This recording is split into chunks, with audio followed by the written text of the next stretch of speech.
Hello everybody and welcome to the Tardis Zone live on this Sunday evening. Now listen, as you know, everybody has been feeling a little bit down for this last week. We will be getting a panel on tonight. Don't mind the washing machine in the background's on its final spin. It will stop now in a minute. I'm washing the clothes. Believe it or not, yes, I do wash clothes. Big reveal. I do the housework. Wow. Anyway, but okay. So obviously I've been seriously thinking about what I'm going to do with the YouTube channel and thinking about what I was going to do on Twitter, whether I was going to just give it all up and do something else and rebrand the channel. And you know what? After thinking about, and last night I think was the turning point for me. I'm not going anywhere. I'm not actually going to rebrand the channel. I'm going to continue to do Doctor Who, and I'll tell you why. This show has given me so much, and you know it's in trouble right now, and you know it wouldn't be right as a Whovian if I back down, if I left. This is what the J-bots want. They want us to leave the fandom, right? Now, I've seen a couple of other YouTubers out there who are seriously considering their future on YouTube, right? What I would say to you guys is simply this, right? Don't. Because that's what they want you to do. I know right now it's hard for you. Trust me, it's hard for me, right? I was on Rabbi's channel last night. I did be part of a panel. We were doing Picard. And to be quite honest with you, me head was all over the place. So I just want to actually say sorry to Rabbi because, you know, I did contribute to the panel, but I wasn't firing on all cylinders. To be quite honest with you, I'm still upset. I'm still annoyed at what Chibnall has done, and that's not going to go away anytime soon. And it's not going to go away anytime soon for all of us. But just because it feels bad now, anybody that's making the decision to leave, I'd really sit on it for a while. See how you feel in a couple of weeks' time. I wouldn't be giving up. This is what the J-bots want. You hear them, they're all leaving. Great. They're celebrating as if it's some sort of victory. Listen, we could still boycott the show, right? But I'm not going to stop doing Doctor Who, Classic Who, or New Who up until 2017 just because of what Chris Chibnall has done. Also, I will be highlighting, because I don't know if you have actually seen it, I'm surprised I haven't been blocked on Facebook, and I'm surprised I haven't been blocked on Twitter, because I've been going through news articles and I've been going in, screenshotting all the complaints, right? Taking out people's names, obviously, to hide their identities. And I've been going on to Twitter, I've been going on to Facebook and putting them on the official pages, all the complaints. This is the new thing that I'm doing now. I'm doing little videos. By the way, I have a video coming up that'll put a smile on your face. I don't know whether to put it on this channel or my other channel, but if I get a copyright strike, apparently, or not a copyright strike, but if the video is taken down on the other channel, that counts as a strike on the other channel as well. So I don't know if it's worth taking the risk, but it'll put a smile on my face. But it's basically complaints about what Chris Chibnall has done. Listen, if you go into all those news articles, right, and you have a look in the comment section, right, this is what BBC don't want anybody to see, but we're going to highlight it. So I've asked everybody in my Facebook group, if you can, go in and screenshot as many of those news articles that you can into the comment section. Get as many as the comments as you can, right? But cover people's names. If you want to even send them to me and I'll edit them, right? And I'll throw them up I'll throw them up. BBC is not getting away with this, right? They're trying to suppress the fans. They've taken dislikes off the YouTube video, that origin story thing. By the way, the dislikes have gone up again. Dislikes have gone up again. So listen, I know it's hard for everybody right now. People have been putting up their stories about how much Doctor Who has meant to them, and some of them have made me cry. I'm not going to lie. I've been in an absolute state since last Sunday, and I couldn't hold it together. Even last night, when people start talking about Doctor Who on Rabbi's channel, you know, when he was rotating the panel, I was glad he took me out when he did, because I just start welling up. I just think about what that bastard's done to Doctor Who. He's absolutely destroyed it. Right, I'm going to bring on me panel because it's not for, they've been waiting. So it's great to see that we still have the panel coming on.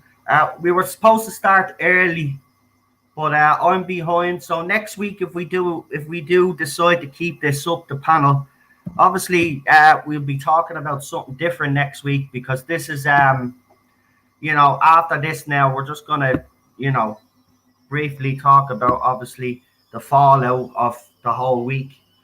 But then after that, then we're going to concentrate on other stuff. The panel, myself, will concentrate on other stuff. If there's anything the panelists would like to talk about on the panel, that would be great. But we'll have to organise that. I haven't organised that, and so I shouldn't be really saying it's gonna happen, because I haven't even actually asked them yet. But hopefully it'll give us something all to do and keep our minds busy, to be honest with you, because I don't think anybody should give up their YouTube channel.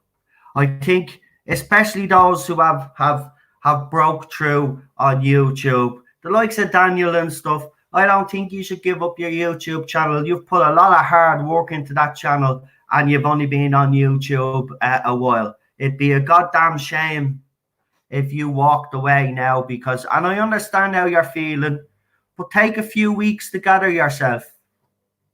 That's all. You know what I mean? Last night was a turning point for me. I'm not giving up on this show. I never will. And the panel were right. Rabbi, Jason and all, when they tried to say it to me last week, and I just wouldn't listen. But they were right.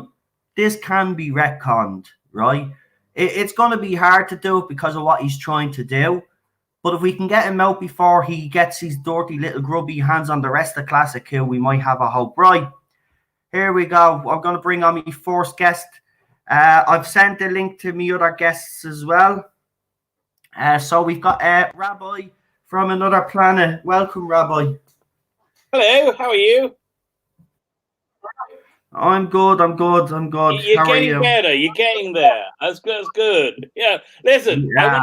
I want to give you a little bit of hope. I've had the most fantastic evening because I didn't have to watch Chibnall Doctor Who. I really enjoyed myself. I've been watching the Blu-ray, season 26 Blu-ray extras. Nice. Freaking awesome. I mean, I just loved it. I watched The Husbands of River Song, which I didn't like before. Yeah. And like now, when you watch a story and you don't go, my God, that's so stupid. Or you don't go, oh, that doesn't make any sense. Or like, and you don't go, oh, look, that's a nice agenda point. When you just don't have any of that, everything is better. It's freaking incredible. Yeah.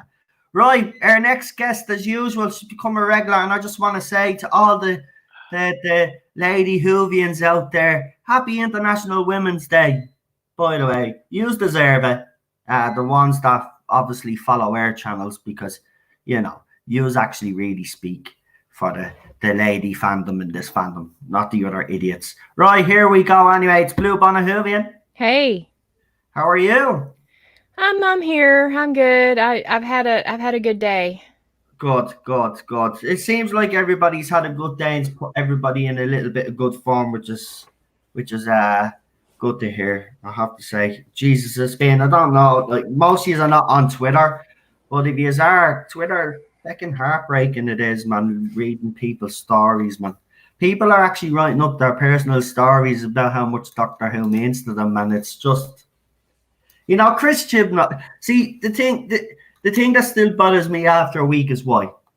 That's all. I just want to know why. That's the only question I have for him. I wouldn't even get angry with him. I'm going past getting angry. I was angry on Sunday. You know, it is true. I'm going through different stages. you know, it's still not right. But like, I mean, at the end of the day, he'll go away. You know, he'll go away. I mean, it just made me appreciate the good Doctor Who, to be Yeah, honest, and not take yeah. it for granted. Because I think for a long time we took Doctor Who for granted. We I just bet expected everybody it to be loving- great forever. Here, I bet you everybody be loving Series 10 now. Yeah. Yeah, You're it's so a classic. Do you know what though? Here's the thing. I've always had a soft spot for Series 10. I haven't like been Series 10. critical about it. There's some good stuff in there. There's some really, I mean, Smile alone, that episode Smile and the Doctor Falls. Those are great episodes. Yeah, and what's the one? What's the net? I forget the name, but the one with the house eating them all up. Knock, is it? Or yeah, knock or whatever. Yeah. Was it knock? I can't remember. Yeah. Yeah, that's a good one. I actually like Thin Ice too, believe it or not. I actually like that episode. Yeah, that's a good episode. And when he hits the races in the face, that's awesome. That's my favorite part in the whole thing. I love that. It's the opposite of the Whittaker era because you put like a mediocre story or a bad story, but you put Capaldi in it, and it's just a joy to watch. You have a fantastic story. You put Whittaker in it. You want to like gouge your eyes out. Right. Anytime the Doctor uses his fist, I'm there. I love that. I love it when the Doctor is a hypocrite. I absolutely love it. Yes, that's great. Because he's relatable. And yeah, I mean, we were talking about that last night on one of my stream last night. How he's a hypocrite, but that makes you love him because it is relatable. Yeah, well, Mark Bev, didn't he, in that little clip? He actually said all those things. The Doctor is a walking contradiction, right? You know, well, that's what we love him. I just wanted to ask you before we continue on: is Jason joining us tonight? I think he just woke up. That's why I don't have the camera on. I think he just woke up. No problem. He may. We're just pretty much having a lazy day. Pretty much enjoying. I've been enjoying my new Doctor Who Blu-ray that I bought. So cool. I've been really enjoying that, and we bought a new TV just to, celebrate that. So right, I've got another guest to bring on anyway. He's been dying to get on for a while. So where is he? Okay. Yeah, someone nearly told me the score of all the football tonight, man, and I haven't watched it. I'm recording match of the day, and I think they kind of let slip. What's on BBC tonight instead of Doctor Who? I haven't a clue. I haven't checked. Because I want to check their ratings. Well, I want to see their overnights. Yeah. I bet they're higher. I stopped watching Country File anyway, so like, thank God. I think everybody in the American audience needs to watch Country File, so they just need to understand what the hell it is that beat Doctor Who. We were watching like the last couple of minutes before the show would come on, but it's not my thing. Yeah. No, Country File's now in the Doctor Who slot. Oh, we moved it later. So funny. Well, Country File was doing well anyway, so like, I don't know. I just don't know how they can justify this. And the Christmas specials coming up, they really are thick, because if you look at what they're doing on Twitter, like they're just, oh my God, they're oblivious. They're either oblivious, okay. They just don't care. I shot a video today because I saw last night they put a video on Facebook, 50 reasons to love season 12, right? Yeah, and they put it up on Twitter as well. They did. Right. So I do a video going through it. This video is over half an hour long. Because, firstly, they don't have 50 reasons. They do, science. And then they go, science. And, if you don't have 50 reasons, keep your mouth shut, idiots. And oh, God. And half the reasons are just so stupid. It's great YouTube fodder. It's so stupid. Do you know what I'm loving, though? The one thing that's actually made me kind of smile a bit through all this rubbish is the fact the British public themselves, and not necessarily Doctor Who fans, but the casual watcher, have also been commenting in the comment section.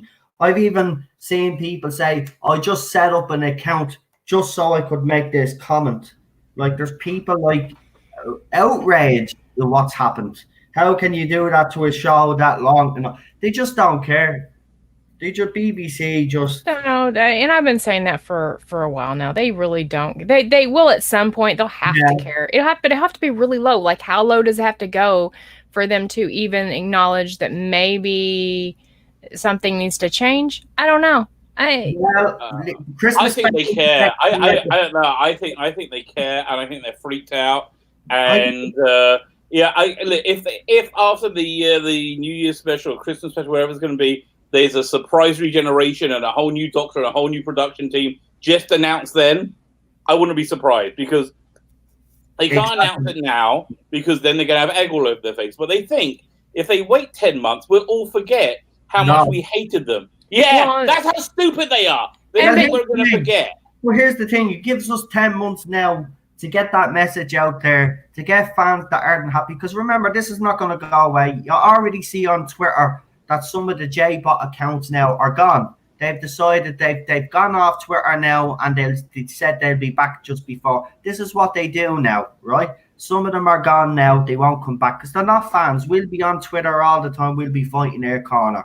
So, while we have a slight advantage there that half of the main J-bot accounts, they've gone off now to do other things or to ruin another bloody fandom.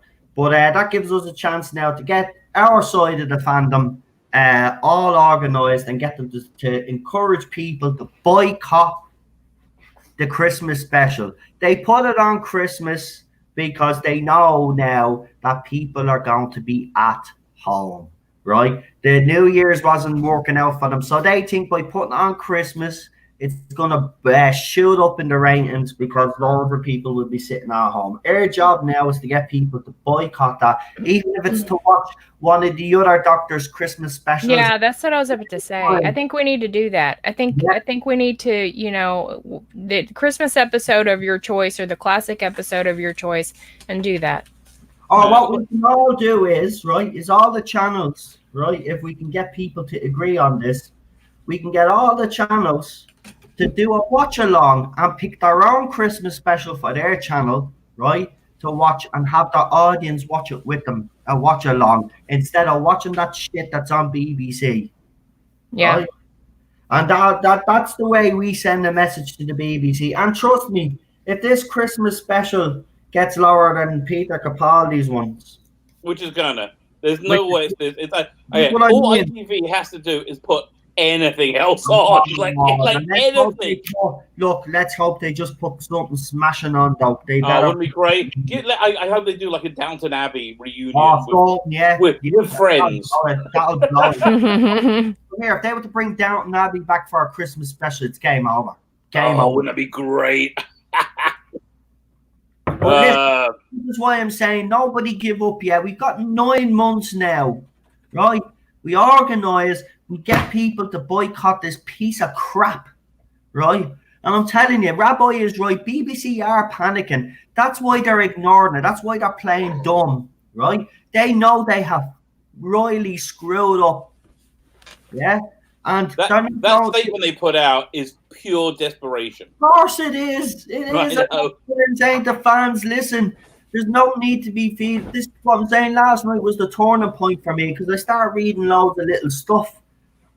And I'm telling you, it's not. BBC can put on any face they want, right? The British public themselves, not just Whovians, the British public themselves are not happy with this. Doctor Who, whether they watch it or not, Doctor Who to them, it's a bit of pride.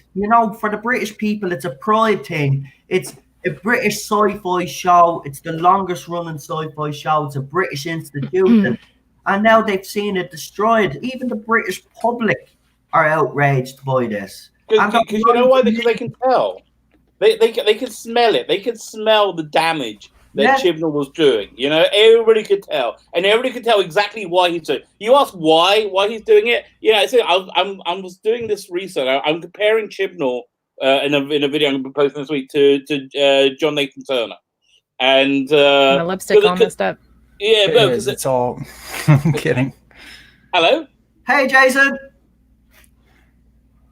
Oh, hi. Oh, you're back. Hello. Give me a second. Yeah, okay. No, go on. We know you're grand. Yeah, go on. Get your coffee into you, whatever you need to do. Yeah, so I was saying that both John Nathan Turner and Chris Chibnall really want to be loved. That's what they both wanted more than anything else. They went around it a very different way. Basically, John Nathan Turner sacrificed himself because he loved Doctor Who. He sacrificed his career because when they put it on hiatus, they were supposed to cancel it, and he put out that press release saying it's only an 18-month hiatus, completely unauthorized, right? And there was actually a lot more detail. So yeah, he really loved the love he was getting from the fans up until that point. So he felt a real loyalty to it. So he sacrificed himself for Doctor Who. Chris Chibnall really wants to be loved, but he's sacrificing Doctor Who to get himself that love from the Twitterati. Right. It's the total opposite. See, this is the thing. I put up an article as well, and some journalists actually had the balls to. I think it was from RT, and they were saying that basically Doctor Who has pandered to the woke Twitter crowd. And that's exactly what Chris Chibnall has done. He thinks the whole fandom's on Twitter. They're not, you idiot. And we got Jason here. Welcome, Jason. Live long and prosper, me brothers. You too. Did you get your coffee into you? I don't drink the stuff. Okay, well. I never touch it. Right, good. You trying to do an Irish accent? I'm trying, me brother. Oh, Jesus, no. Americans and Irish. Tom Cruise, I think, had Tom Cruise for me. He did an Irish film years and years ago. Yeah, Far Away. And his Irish accent is atrocious, man. I tell you, it's probably one of the worst Irish accents I've heard from an American. Seriously. Cheryl tries to do it as well, but she does it to drive me mad. Oh, she should be home soon now. She's after being at a christening today. So she forgot her jacket. She left her jacket in Wexford. So like Wexford to Dublin is far, far away. So I'll probably be posted to her now, our jacket. I don't know. She's a disaster. She lost her phone the last time she went out. Oh, I tell you. Right, where are we now? Did someone ask me, are we doing an open stream tonight? No, what we're just going to do is we're just going to have the panel that have been here for the last 10 weeks reviewing this monstrosity. Obviously, it's been a week later, so, we're just, I don't know, we're just kind of trying to make sense of it, I suppose, and talking about the fact. It's so brilliant, like, watching the different videos that the YouTubers have created now. Some of them are very funny. It's been a good week in YouTube. It actually has for videos, but they need to keep it up. They need to keep it up. Everybody needs to do it.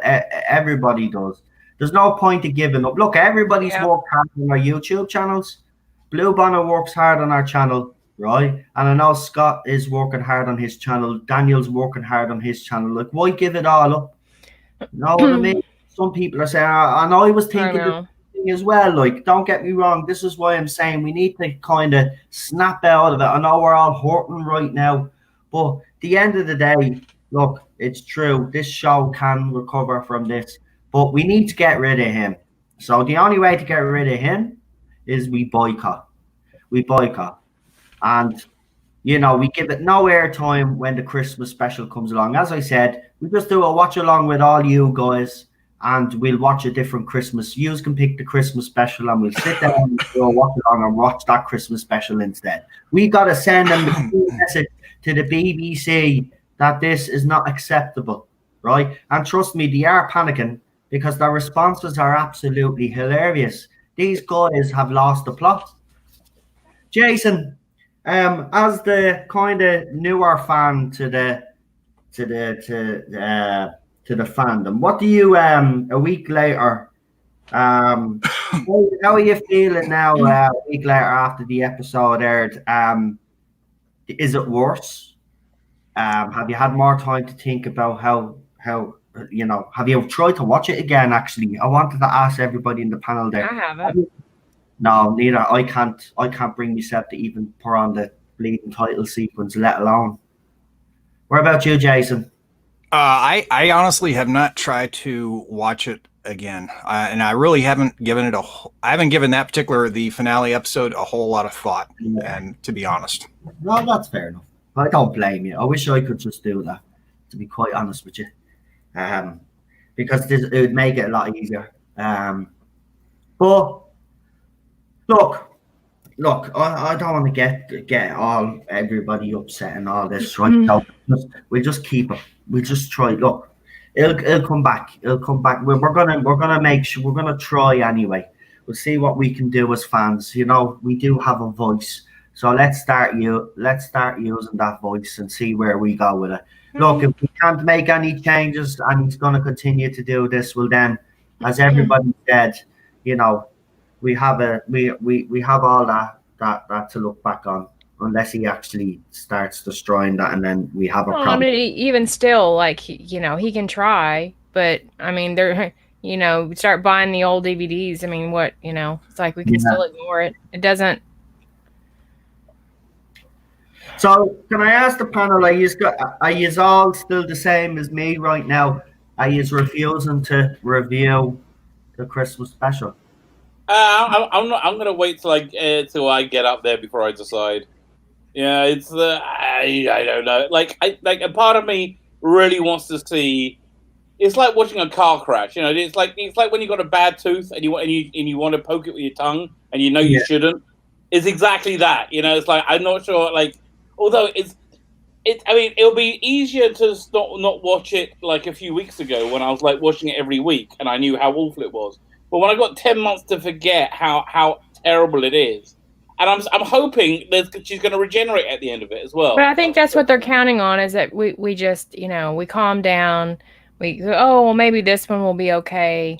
I mean, that's what they're counting on. It's not going to But we know it's not. It's going to be okay. They must be really stupid because they tried that trick already. They had the big break between Series 11 and 12. Even when Jodie Whittaker was announced, we had a whole... Well, how long did we have to wait before she was on screen? A whole year, because they thought it died down. It hasn't died down since she's being cast. It hasn't died down since he's become showrunner. I don't know. Look, Christmas special is going to be interesting because we do know that they have filmed the regeneration scene. Right now, they shoehorn Captain Jack's cameo in. They could do the same with this Christmas special. They can just re-edit it, put the regeneration scene in. I still think it's up in the air whether she stays or not. But the thing about it is she's not the problem here. She's not the problem now. He's the problem.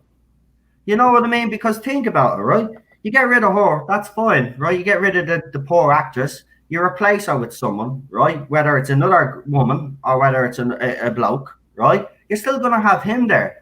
He's still going to go along with this whole timeless child story arc no matter what.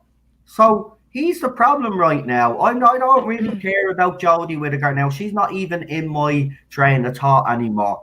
My whole focus is on that man because he's the one that's doing the damage right now. I don't even think he's going to touch the timeless child stuff for a long time. I don't think he knows. He's done everything he wanted to do. I think he doesn't care anymore. I really don't think we're going to see it again. But you know what? I think they both need to go because listen. I mean, you can't do anything without him going. Yeah, he can't move forward with him still there. But she has just tainted the world so much with that atrocious performance that was encouraged and designed by Chibnall. Like they both got to go. She goes. Yeah. So I think they will as well. There was an interview with Chibnall, just to respond to Rabbi's point. There was an interview with Chibnall. I can't remember when it was, when he had given the interview, but in the interview, they had asked him. It was like a Q&A with Chibnall, and one of the comments that stuck out to me was he wanted to get the final 2 episodes out into the world because he still had some other stuff up his sleeve. Right. That was his wording. Wow. Yay. So I don't think he's going to be shooting blanks. Was my point after for the next season. No, he has no, because he even said in an interview that we're not going to get all the answers by the end of this, and that it will continue on into the next series. So, look, he has. Look, I do not buy for 1 second that he came up. He conceived this storyline while he was writing Series 11. What happened? Because if you look at Series 11 and you compare it to Series 12, they're completely two different shot. You think they were two completely different eras, to be quite honest with you, because one is completely different, not Doctor Who, which is Series 11, and then you've got Series 12, which is a little bit like Doctor Who because you put the member berries in, but is not really Doctor Who, but is worse because he's done more damage in this one. So when people ask me now which series is worse, I'd actually have to say it's Series 12 because that's the one that's done the most damage. Yes, damage was done in Series 11, but you look at what now. Yeah, I agree. He's completely destroyed. He's completely destroyed everything. And for what? And that's the thing. I'll keep at. That's the only question. Why? Why? I have a theory that Chibnall wanted a full reboot, and I don't think he got that. I think if he had his way, I think he wanted a full Doctor Who reboot, and he wanted to do it over with all female doctors. Because I kind of do. It's such a bad idea. Oh my God, you're right. Don't be giving them ideas, you know, woman. Don't be giving them ideas. He'll do it. But I really think I think the BBC says no. They wanted to, you know, capitalize on it. Because I mean, if you think about it, I mean, why would he do this? I mean, that's I don't think he has enough that much innovation in him to think to do that. Here's the thing. I wanted to ask you this because it links into what Blue Bonnet has said. Why would he do this? Right. So here's a question for you then. Do you think BBC have let him do this because they know there'll be a huge backlash, and this will be their excuse to get rid of him? They can't get rid of him. Well, why didn't? I know. In the process, they're destroying the show. No, it's not that. Series 11 was so bad. That should have been their excuse enough. I mean, the ratings were getting bad. Yeah, like people. He ran off. Do you remember? He ran off. Even during Series 11, there was problems. Remember, I put that BBC radio video up where the reporters are talking. They said there was trouble behind the scenes during Series 11. And that actually creeped into the production of Series 12. So there was trouble behind the scenes. I reckon he walked off. He had to buy the balls, but they said, well, let him do it because if he does this, the backlash is going to be such. And then now we have an excuse to get rid of him. And then they can do the soft reboot that was spoke about a few months back. There was talk of a soft reboot if this didn't work out. So I don't know. I know it's a long shot. Well, I mean, I'm just trying to make sense of it, I guess. That's the way of making sense. Is that it makes no sense other than he's gonna have his way because he didn't get a full reboot with female doctors or something. I guess that's how I'm trying to like. I know. Because especially the whole thing with Joe Martin saying that it felt like it was for nothing. Like nothing's really gonna change as far as the Doctor's personality after all this. So why did you do this? Like, what was the point of all that? Oh, Daniel has a live stream tomorrow, so I've been asked. Of course, I'll plug Daniel's live stream. Where is Daniel anyway? I haven't seen him since we started this chat. Oh, no, he's there. He's in the chat. All right. Well, so I got a 199 super chat by Lee Anthony Davis, and it says, "No, could you plug Daniel's live stream tomorrow?" Actually, I'll do even better. Could someone put Daniel's channel up on the live chat there, please, and subscribe? Actually, Daniel, I'll tell you what. I'll send you an email. You can join in. Yeah, you can tell us what you have planned. Because I know you've been feeling a bit down. I'll bring you on. We try to cheer you up, buddy. I don't know, man. I think you're assigning way too much intelligence and motive and like planning. I'm probably sure. I'm pretty sure that I am, but I mean, I just like, I don't know. No, but see, this is the thing. This is what we're doing to try and make sense of it all. Every fan right now has their own way of dealing with it. You know, you've got some that are doing the videos. That's how they're dealing with it. Others are trying to analyze everything he has done and try to make sense of it all. I mean, they keep just bringing up it. This whole thing, it fits in perfectly Canon is that's driving me mad because it doesn't. Nothing that he's done makes sense. Slightly. Like, why do they have to have the police books Tardis? That was the thing that really, like, it's just one of the stupidest things for Joe Martin's Doctor. Like, how does she, like, what? Like, that makes no sense. Hartnell's Tardis became a police force because the chameleon circuit broke, or didn't it? Like, if you're going to change that, just change it. But don't, like, say, added this new thing in and not explain it. It's so stupid. Well, it also contradicts the scene in Listen, when he was a little boy in Gallifrey in the barn. I can't, like, it just makes no sense at all. And the fact is, he didn't even, like, in the time of the Doctor, he didn't even need the regenerations because he has infinite regenerations apparently. Right. Again, nothing matters. None of this matters to him. All he wanted was to have lots of doctors who weren't white and male. That's what matters. That's it. Everything. That's everything to him. Nothing else. And that's an interesting point that you bring up because the members of the public are bringing that exact point up as well. They keep bringing up the preachy nature of the show also. And that's what they're all picking on is the fact that that's exactly what he wanted to do. Because, I mean, you just look at that cringy scene anyway. It's so cringe. It's unbelievable. Like, it's just so transparent. Yeah. All right, here's Daniel, folks. There he is. Where is he? Hey, Daniel. Hey, Daniel. There you are. Now, what's all of this nonsense about giving up on YouTube? What? You shouldn't be. I know you're feeling a bit down, but you shouldn't give up. Take a couple of weeks if you need a couple of weeks to get your head together. But I certainly wouldn't be giving up on the YouTube channel. Jesus Christ, you want the best interviews on your bloody channel, like? Come on. Even if you don't do Finish or Doctor Who, do your wrestling or your football or do something else. Pick another show, as everybody said. Another show that you like and start reviewing that. I wouldn't be giving up.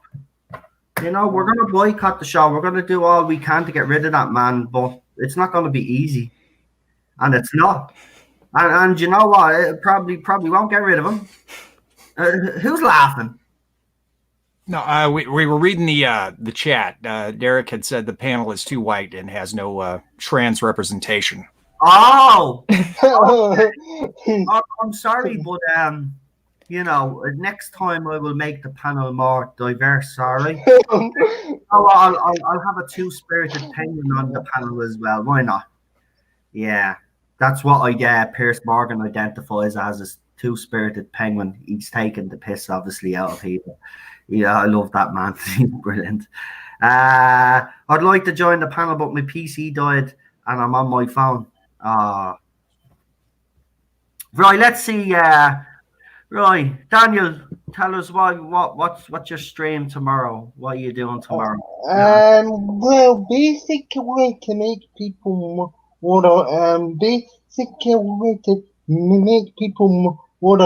either that article you directed me to the other night, the animation one, because I think people need to be more aware of it.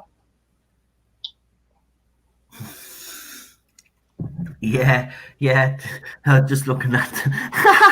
Oh, get Leo Radgar out. Yeah, I'll get Leo on, or I'll loaf him in the head. Bloody idiot.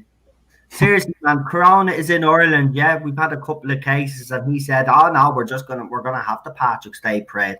Doesn't matter. We're gonna let Americans, we're gonna let Russians come over. We're gonna let all the people from the infected areas come over to Ireland for Paddy's Day to have a big piss up, and then Ireland's gonna be full of Corona." Yeah, idiots. So if you don't hear from me in a couple of weeks' time after the 17th of March. The whole country wiped out with Corona, or we're all in the pub getting shit-faced because there's no hope. All of this, listen, I put up a video last night about it. some KFC in England or something ran out of chicken and had to close because people. And then in the report, someone was going, I had to go to Burger King, and I just couldn't stop laughing. I was going, What the hell? yeah, they're running out of bleeding toilet on and on. I'm like, what the hell? Like, I know it is. Look, I'm not saying we shouldn't be careful, but I think everybody on this out of proportion. Look. Oh, so out of proportion. You're so right. Oh my God. It's blown out of proportion. Look, just do what you've been told to do. Wash your hands. You know, if you don't want to go out like me, just don't go out. You'll be safe. So if the rest of the world gets infected, I'm fine because I don't really go anywhere. So me and Cheryl will be safe, and Ted. Right. That's exactly where I am. Yeah, I'm like, I never leave my house. It's great. That's it. I'll just stock up on food just in case, you know, and try get me hands on a shotgun just in case the population turns into zombies and I have to take them out. That's what I want. That's what I want. See, that'd be I'd just wake up one morning and look out my window and see that the human race turns into a bunch of zombies. That would make my day. Fuck the doctor. Oh, I'll save the world. I'm just, you notice we're just talking about something else just to keep our minds off this crap. Well, they're treating the corona as if it were a zombie outbreak. As if you get it, it's a death sentence. You have I think the legitimate percentage is somewhere between 3 to 6% is fatal. Outside of that, you have a 90 to 95% recovery ratio.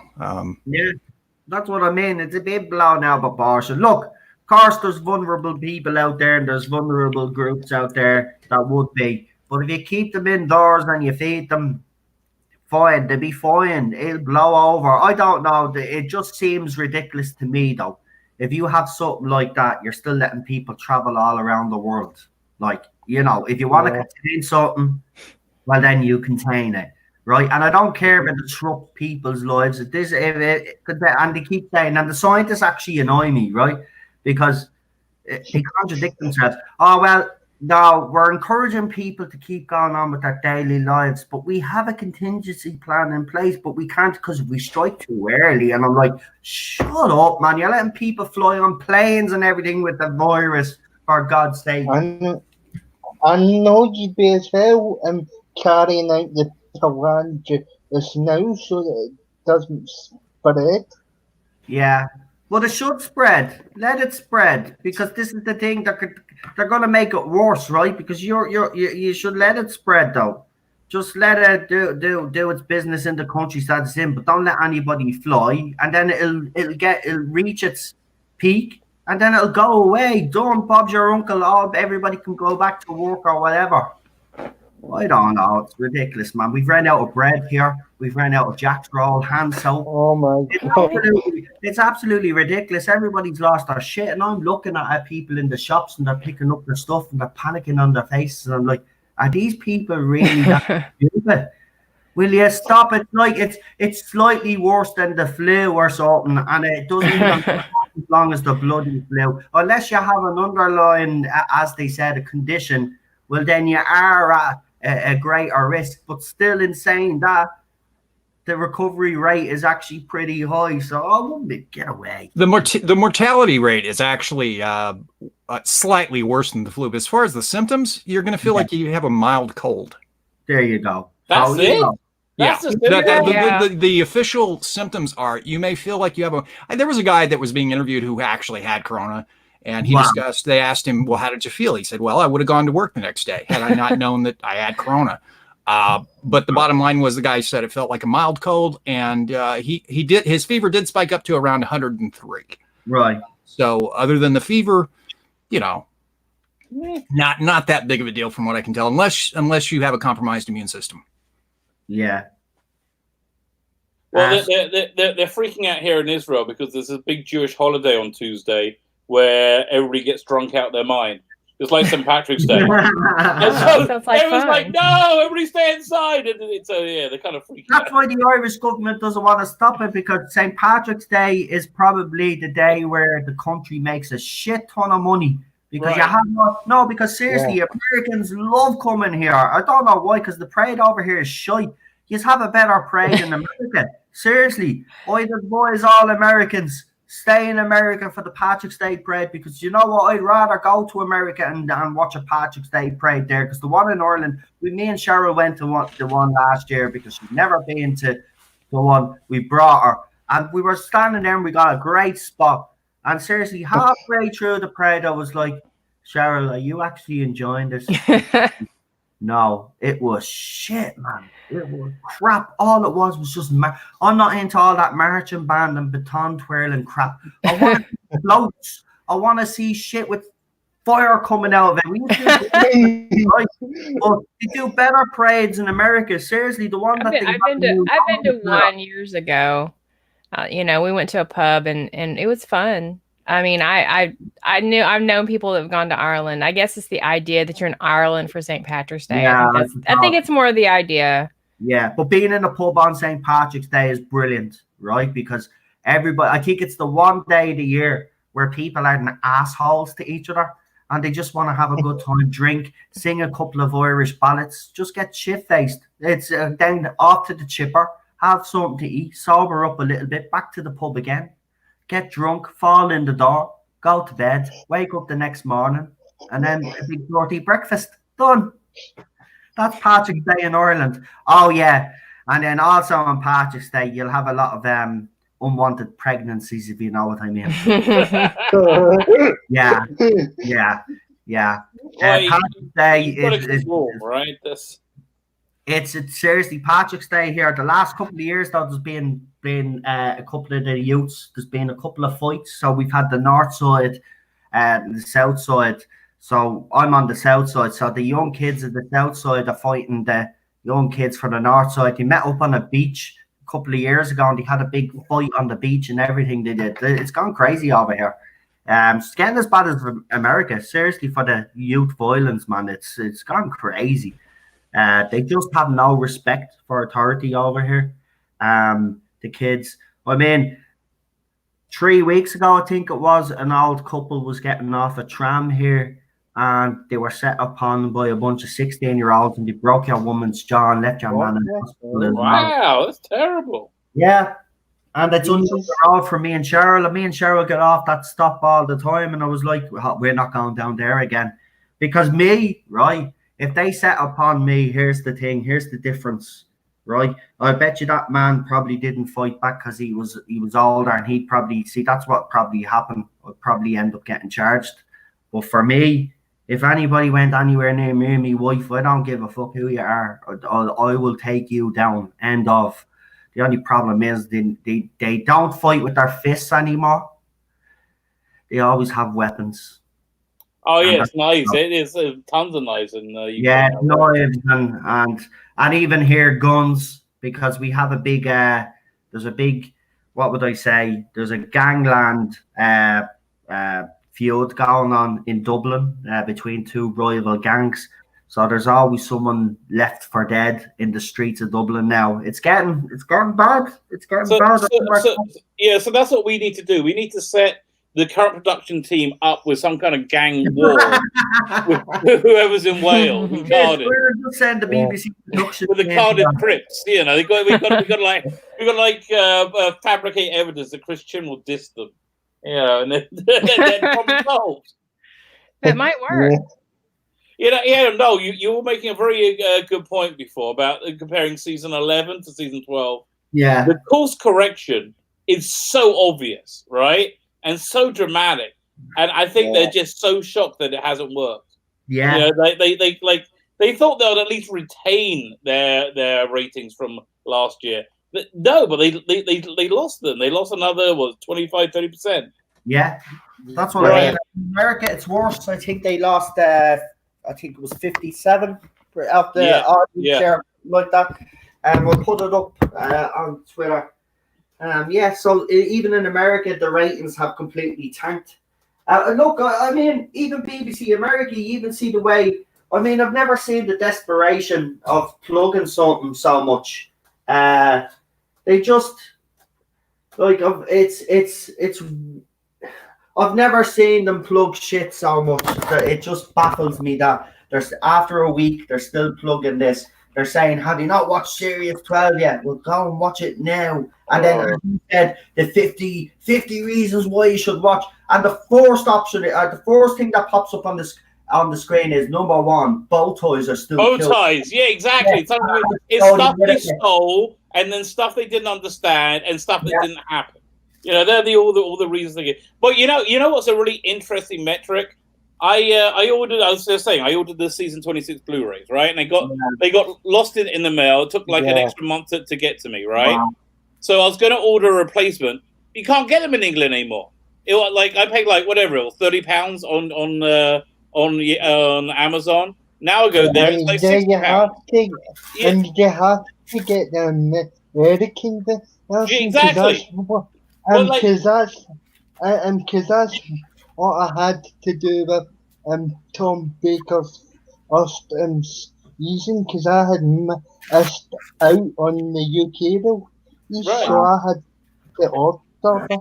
Right, but you see the difference. Like, how much was season 26 plugged?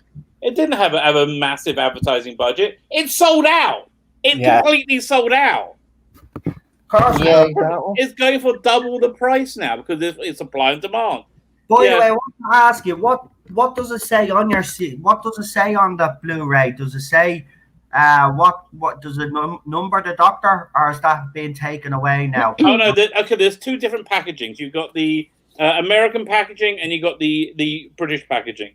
Yeah. I use the American packaging because I make my own covers, and I take off the Jodie logo and put on the classic logo.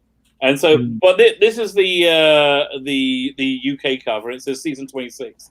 The American covers will say the 7th. Oh yeah, what are they going to do? No, they say Tom Baker. Tom Baker 3rd year. Yeah, but on the back it says the 4th Doctor Classic 1st season, all 20 episodes.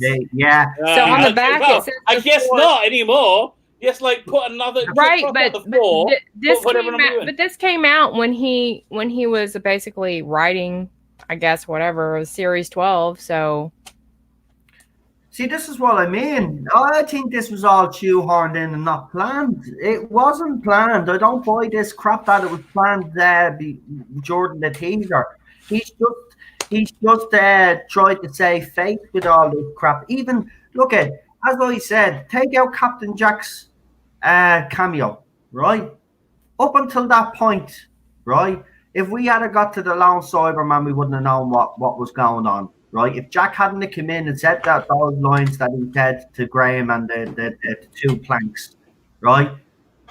We wouldn't have known what was going on. That was put in because they screwed up. He's fecked off. Remember, they were left writing this crap. He came in, didn't like what they were doing, and then he changed everything. And this is why we got the series is so uneven. I mean, even thinking back now and watching some of the episodes, even some of the scenes just look out of place. It just looks, I don't know. Someone even say in one scene Jodie Whittaker's hair is slightly longer or something, or was a Mandy Gill's hair or something was longer in one scene than it was. There's actually Jodie, but take us here that there's on, because if you actually see in some of the scenes, you can see it quite clearly that it is longer. Yeah, and then obviously Bradley Walsh, did he fluff those lines when he nearly called himself the Doctor, or did he? Was a part of the script? Again, that was before editing. This thing was thrown together, right? This series was not supposed to be out till next month. We're in March now. It was supposed to drop April, right? But they threw it out in January, and they crossed their fingers and hoped for the best. And they got the worst. You know what? They couldn't have protected this series anymore. They protected it so much, and it failed. You know, there can't be any more of like an indication of how bad it is. They got so much support. They got a Radio Times cover, got all this plugging. It still failed. Why? Because it's crap. You can't get around that. You know, it doesn't matter that you had a multicultural, a collection of multicultural doctors. Yeah. That doesn't make it not crap. And in Chibnall's mind, well, how can it be bad? It's got a non-white male doctor, so therefore it must be good. And this other theory as well, you know, this other thing that Jay Bot's come out with that you have a problem with it because he's a racist and all. You just don't want. No, it's not got to do with that. See, here's the thing. I don't know how many times we have to say this. This is being forced. This is not natural. This is not organic, right? So when you force something like diversity and inclusion, and then you shoehorn in your preachy messages. And, you know, it's quite ironic that they preach to the audience, as I've said on this channel, they are hypocritical when it comes to climate change and other stuff. But I don't know what point I was trying to make now because I don't really care anymore, to be quite honest. What Christian, you know what? I just want that man gone. So, you know, we do what we can. Look at this Christmas special. He brought back the Daleks because he knows people like the Daleks. Well, do you know what? You're not going to actually bill me this time, right? Because, you know, I gave Series 12 a chance because I was looking forward to the Jadoon coming back, even though I thought they were pointless. But, you know, he actually added something to them a little bit. I was looking forward to the Cybermen. I have to say I was. Do I like them? I have to be quite honest. After a week now, they actually seem forgettable, to be quite honest with you. Those I call them cyber lords. They're an abomination. They shouldn't even exist, right? It doesn't even make sense how they exist. Horrible. Because Chris Chibnall doesn't explain. Number one, how can dead flesh regenerate? Right, the Time Lords were dead, obviously. Right. Number two, they tissue to bond with the cybernetics. Explain that one. And time lords can't be converted anyway, though. If you look back through the lore of the show, time lords cannot be converted anyway. Chibnall is an idiot. Yeah, he is. Listen, can you do me a favour? Cheryl is coming in the front gate. Could you just, while I leg it down and let her in, could you just, one of you just take over there, whoever wants to take over, and maybe just discuss a little bit more while I go down and get her? She's out there in the cold. Okay. Well, what would we all say it would be? How would you describe the season? What's the elevator pitch for this? When Chibnall was explaining to Piers Wenger what the season was going to be like, what do you think he said? This is going to be a game changer. Yes. Yeah, he says because I think a game changer, and I think that's what the investors and I think that's what BBC want to hear.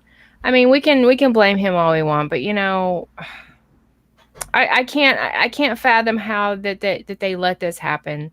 You know, knowing what the response was last year, so I can't let them off the hook anymore. He must have made a fantastic pitch to HBO, telling them that this is going to be a game changer. We're going to have the Cybermen. We're going to have the old favorites back. And we're connected. We got the new audience who all love Jodie, and we're going to bring in the old audience, and everyone's going to love it. It's going to go through the roof, and I bet he really sold it. I think that's what saved him. I think that's what BBC saw. Wow, we need to keep this guy. He's making deals. He's because they're thinking, wow, so we have a deal with HBO. We can do what we want. Right, exactly, and I bet that's Kurtzman's skill as well, because it's certainly not bloody writing, is it? But I bet he's great at pitching and at making the bosses feel confident. Yeah, exactly. Yeah, he's a good bullshitter. Right. Okay, I guess that's what you're gonna need to be in the entertainment industry.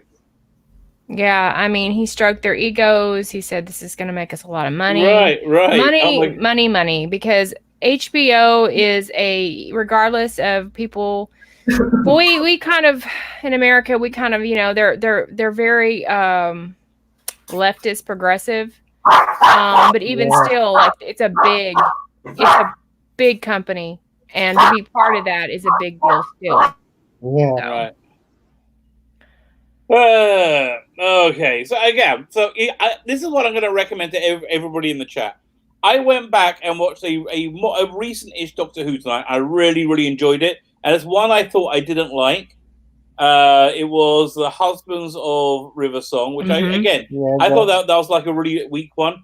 I absolutely loved it. Firstly, it was so Christmassy. It was like crazily Christmassy. The titles had all this snow on it. The TARDIS had snow on it in the title. It was really nice, and it wasn't fantastic. It wasn't. It was just great fun. It was just great fun, and that's exactly. And those episodes are nice too. I mean, it's just Doctor Who doesn't always have to be like this complex thing.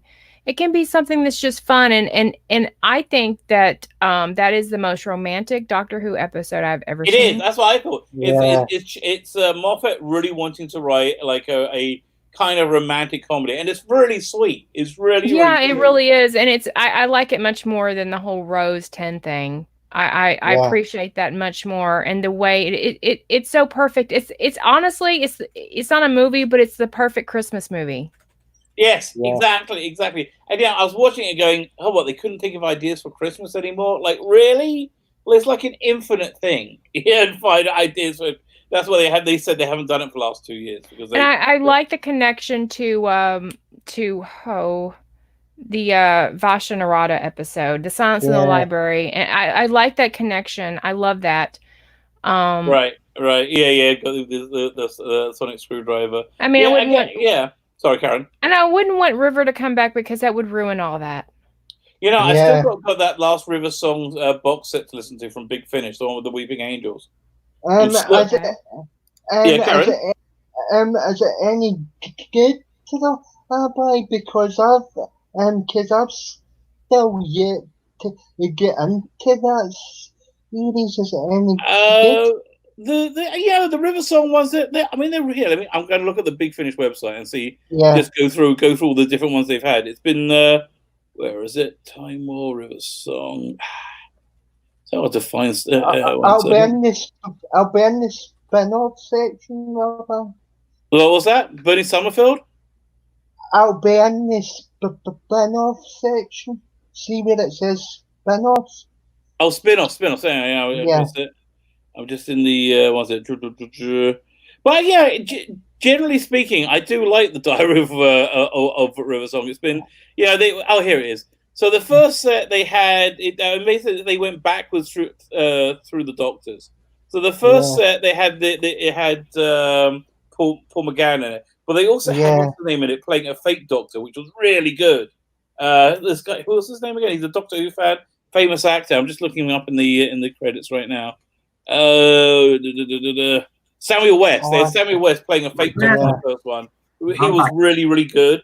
Then in the second box set, they actually met the 6th and 7th Doctor, and then in the third one, they met like a copy of the 5th Doctor. Then the fourth one, they met the 4th Doctor. Then in the 5th one, they met the Master. She hooked up with all the Masters. It had Missy in it, and what was it Eric Roberts and Eric Roberts. And one of the weirdest ones was the 6th set, which had River Song like getting involved in classic adventures. Like she's just outside of frame. So they have this scene. They have this episode from not Abominable Snowman. What's the one? Web of Fear. And there was a character in it called Sergeant Knight, and they brought the same actor back. Now Sergeant Knight was like 29 in 1963 or 1965. Like he sounds so old. It was one of the weirdest choices. So this final box set is with the Weeping Angels. So listen, they're totally worth it. I really enjoy it. I'm trying to think what would be the better box set to get into. Look, the War Doctor stuff's fantastic. I enjoyed them. That was my very first purchase was the 4 box sets, but my favourite box set is the Alwyn Baker one, the Last Adventure. I think you should give that a go. Oh, the Last Adventure, the 6th Doctor one. Yeah. Freaking awesome! I loved it. Yes, it's a really. Again, if anybody in chat hasn't heard it, it's a 4-story set which it's our degeneration story. Yeah, and it's because it doesn't contradict what happened on the screen, but adds so many layers to it. You know, it did exactly what the Tardis children wanted to do, but succeeded. Right. Actually, I wanted to ask you, and actually, I just want to bring up Blue Bonnet Hoovian's point about River Song, saying that she wouldn't like her to come back. I agree, but I think Chris Chibnall is going to bring her back. To be honest. I'm sure he's going to ruin it. He's going to ruin all that. He's going to ruin the beauty of that. What's our rumor? To just have a romance with Jodie Whittaker stuff. That'd be the only reason why that Chibnall would bring River Song back. It's not to benefit the story or any sort of narrative. It's just for the simple fact to have more of that representation thing going on. Yeah, that would be the only reason he'd do it. Just like the only reason he'd bring back Rose. It's the same thing. Yeah. Yeah. Well, Davros is supposed to be rumored to be coming back for this Christmas special. Oh, Jesus, don't bring my favourite character back. Well, okay, it'll be a female Davros. Yeah. A female Davros of They color. were just giving Chibnall ideas. He's listening to this stream like with his pad out, and he's just furiously scribbling down, so we need to be very careful.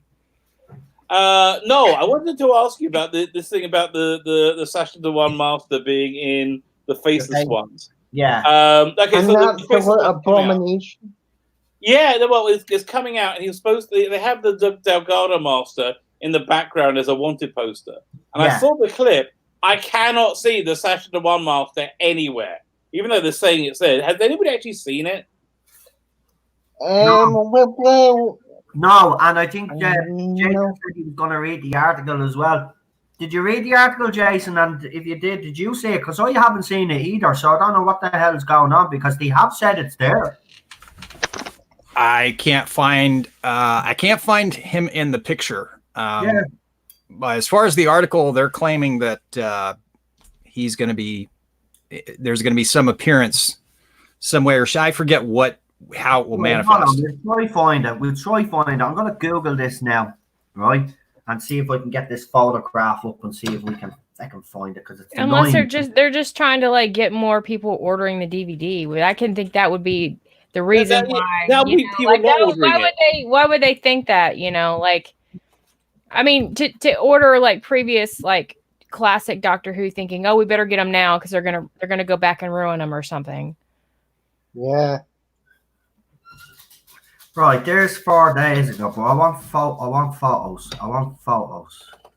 Listen, I'm getting you can buy it now on Amazon, but only if you're in the UK. Right, like Amazon streaming. I think it's a bit disrespectful to Amazon. Roger Delgado and obviously Patrick Troughton is taking set the Sasha Dewan Master in it. I'm not even going to bother buying that. It's an absolute abomination. I think it's really going to be something very missable, because again, look, the Delgado Master, you've got to know it's there to find it. Yeah, like that sort of stuff I can let go.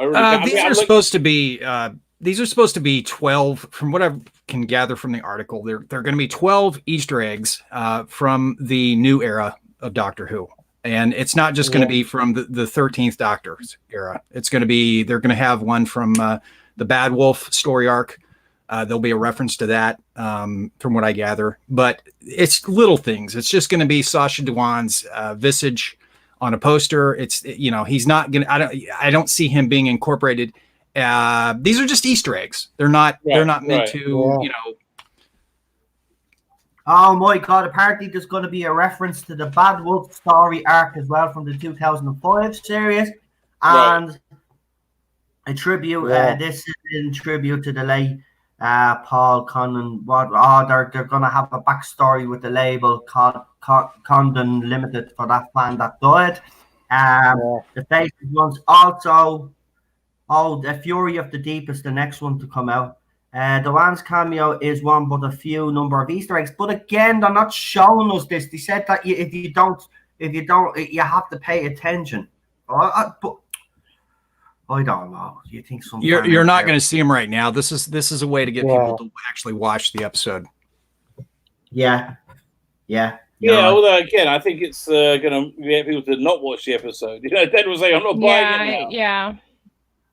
But they're not thinking straight. They think, I don't know, that the way their thinking is all messed up. Yeah, they just think they think people are going to like this. Oh my god! I mean, the Bad Wolf reference, that doesn't bother me. I guess it's just that anything reference to this era is that's for fans. That's just right. It's like cyanide or something. You just.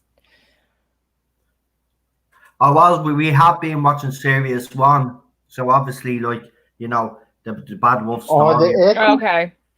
I was thinking Hartnell Series 1. You're talking about Eccleston Series 1. We watched the game show one. What was it? The Long Game? Is that the Long Game. Yeah. So we're on the next episode, which is obviously where the Doctor goes and saves Rose in the middle of the Dalek fleet. I love that though. But we have you no, and then the Daleks are like, "What the fuck?" I love that. He says no. Yeah. And they freak out. The Doctor is initiating what? That's fantastic. I love that. That's a great episode, by the way. I love that episode. Yeah, brilliant. Do you remember when they first aired and they had that countdown of trailers all through that week? Like, and you saw the Dalek missiles firing, and they really built it up. It was huge. Awesome.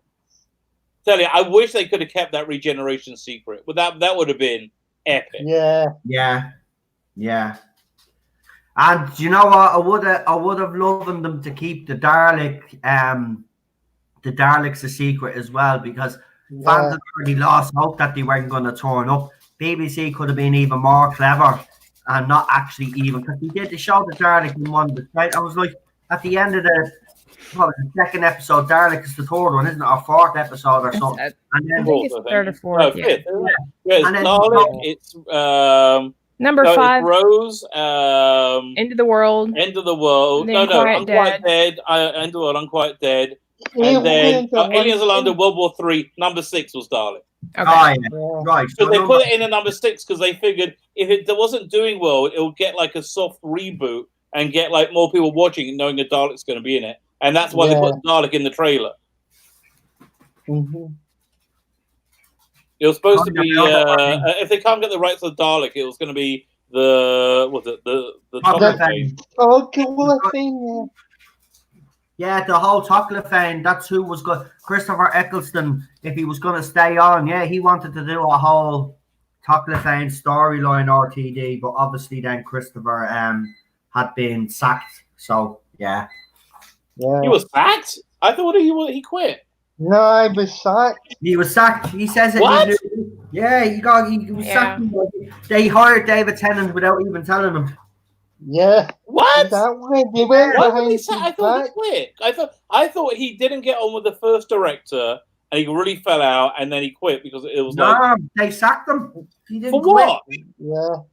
He couldn't. It's for disagreeing with the direction. And because basically he wanted time off to look after his father that was suffering from dementia and stuff like that. And BBC just refused to do it. So he said F you basically to the BBC. I wonder if the BBC would do the same with Jodie Whittaker if she needed to go do something. Oh, she could get anything. If she got pregnant, would they say to her, "Right, that's all right, you can go and have your baby"? No, of course they would take all the time you need. Exactly, because they wouldn't want to be seen as misogynistic. Infringing on a woman's rights and all this crap that this new generation come up with. Jesus, I don't know, but Are you looking for that? Cheryl has the book there, so she's gonna try find. She knows the chapter, so she'll. Which book? The Writer's Tale? Oh no. Is that the Eccleston? It's the Eccleston book from himself. Yeah. I mean, he was specifically asked by Russell T Davies to be on it, to be the doctor right away. Like that was definitely him. So, but it fell out with something with production, and that's right. So he had a problem with production or something. I do remember at the time he did have a problem with the pig in World War III. World War III. I know he wasn't happy about that because he was saying he had a slight few little digs and articles after the fact that everybody was leaving, but he couldn't go too far. But you could definitely see that he wanted the Doctor to kind of go in a darker direction. And it was with the director. It was an issue with the director. Yeah. So that's what I thought. There was Keith Boak, I think. He was the first director on that first unit. But it was something like the BBC released something saying that he wasn't coming back or that he was angry or whatever, and he actually did sue them and won. That wasn't exactly how it went down. Yeah, so they tried to make it out that he was the one that. It's interesting. And that's why he went to America then, because he couldn't work. He was blacklisted by the BBC, and he was punished by having to go and be in Thor, Dark World. Poor bastard. Joe as well. Fuck's sake. Actually, you know what? On the season 26 Blu-ray, they have this documentary about John Nathan Turner called The Showman. It's really good. But it ends up with how it finishes is he says how much he would have loved it coming back, and they show you that first Christopher Eccleston trailer. Remember the one? You want to come with me? And you want me to save you, want me to? I'll tell you what it will be. The trip of the lifetime. And I forgot how good that trailer was. I was like so into it. But he's like running down the corridor with a fireball behind him. It's absolutely fantastic. It's fantastic. I really like that. As I said, me and Cheryl been watching it, and I just love. Do you know what, I was devastated when Christopher Eccleston left. Yeah, I was the same. He was a doctor when I got into the show. Eccleston was my is the first doctor I saw basically. So basically I was devastated and he was when he was replaced by that Muppet Tennant, I was gutted because I'd seen him in Casanova and it was cheesy as hell. But I will say something about David Tennant. He won me over in that very episode. Now, when he threw that Satsuma and said that line, that's the kind of man I'm going to be, I was like, we're going to get a dark Doctor. But then we got the jokey, overacting Tennant. And, in some episodes, but he was quirky, but he knew how to pull it back too. See, with her, it's like all quirky. I'll agree with you there. It's Cheryl's favorite Doctor. I'm only saying all this to wind her up, actually. I kind of figured that. Well, I have to be honest, though. He's not my favorite Doctor. I prefer Matt Smith over him now. I hear. Actually, I like that. Okay, Matt Smith's first season was one of the best seasons of Doctor Who. It's one of the most consistent holds together. None of his subsequent seasons were as strong as that first season he did. Yeah, I agree, but I think he was good. Yeah, no, he was great. He was really good. Actually, he actually surprised me how good he was. Yeah, I was kind of nervous when I first saw his costume, Eccleston's costume, but by that time I was really kind of happy with them. Actually, was it Ben Wino in the chat? He says his favorite trailer was season 1. My favorite one is season 5. That Matt Smith's first season trailer. I love that trailer. It's so cinematic. That was good as well. To be honest, I liked that one as well. There isn't like a specially filmed one for Whittaker, is there? It's just clips. No. Yeah, it's just quick cuts. Here, we're not talking about Dr. Nasty, right? Leave Dr. Nasty out of this I'm conversation. sorry. Didn't mean to bring us down. Yeah. Yeah. Here's one for you. Favorite series of New Who, actually. Mine is series 4. Oh, that's a hard one. Yeah, I'm going to have to agree with you. Series 4 for me. Yeah, I love series 4. Oh, Yeah. it's a tough one. Now, it really is. We've got Martha, we've got Donna, and we also get a bit of Rose as well, even though I hate her, but she actually wasn't bad in series 4. But we had one of the best episodes, Torn Left, in series 4 as well. Oh, that's my favourite one. We had the Fires of Pompeii, another good one. Yeah, a very good one. The very first episode, which I always forget the name of because I'm an idiot. The Partners in Crime. Partners in Crime, that's the one. What's with the adipose? I love the adipose. You know what? It's silly, but see, this is the thing. I think you mentioned it earlier, didn't you, Blue Bonnet? You said that, yeah, there are some episodes that are silly. You know, I mean, Love and Monsters. They're just good fun. Yeah, just good fun. Love and Monsters is hated by most of this fandom. I'm gonna put my hands up and say I absolutely love that episode. I enjoyed it. Now, don't get me wrong. I do agree Peter Kay was wasted a bit, and the slab part at the end was a bit cringy. But other than that, I actually thought it was a fun episode. There's a bit of music in there. It was just everything that it was silly, and I loved that.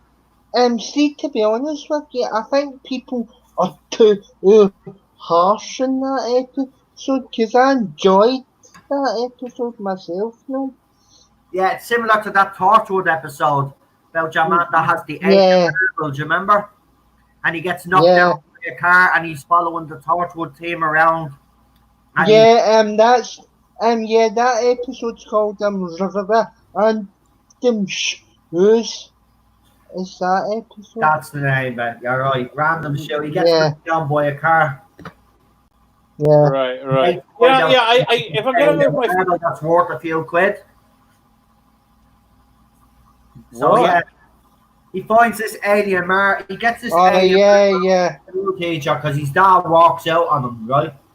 And what happens is he gets obsessed with aliens and Torchwood and tries to basically get their attention. But then he dies.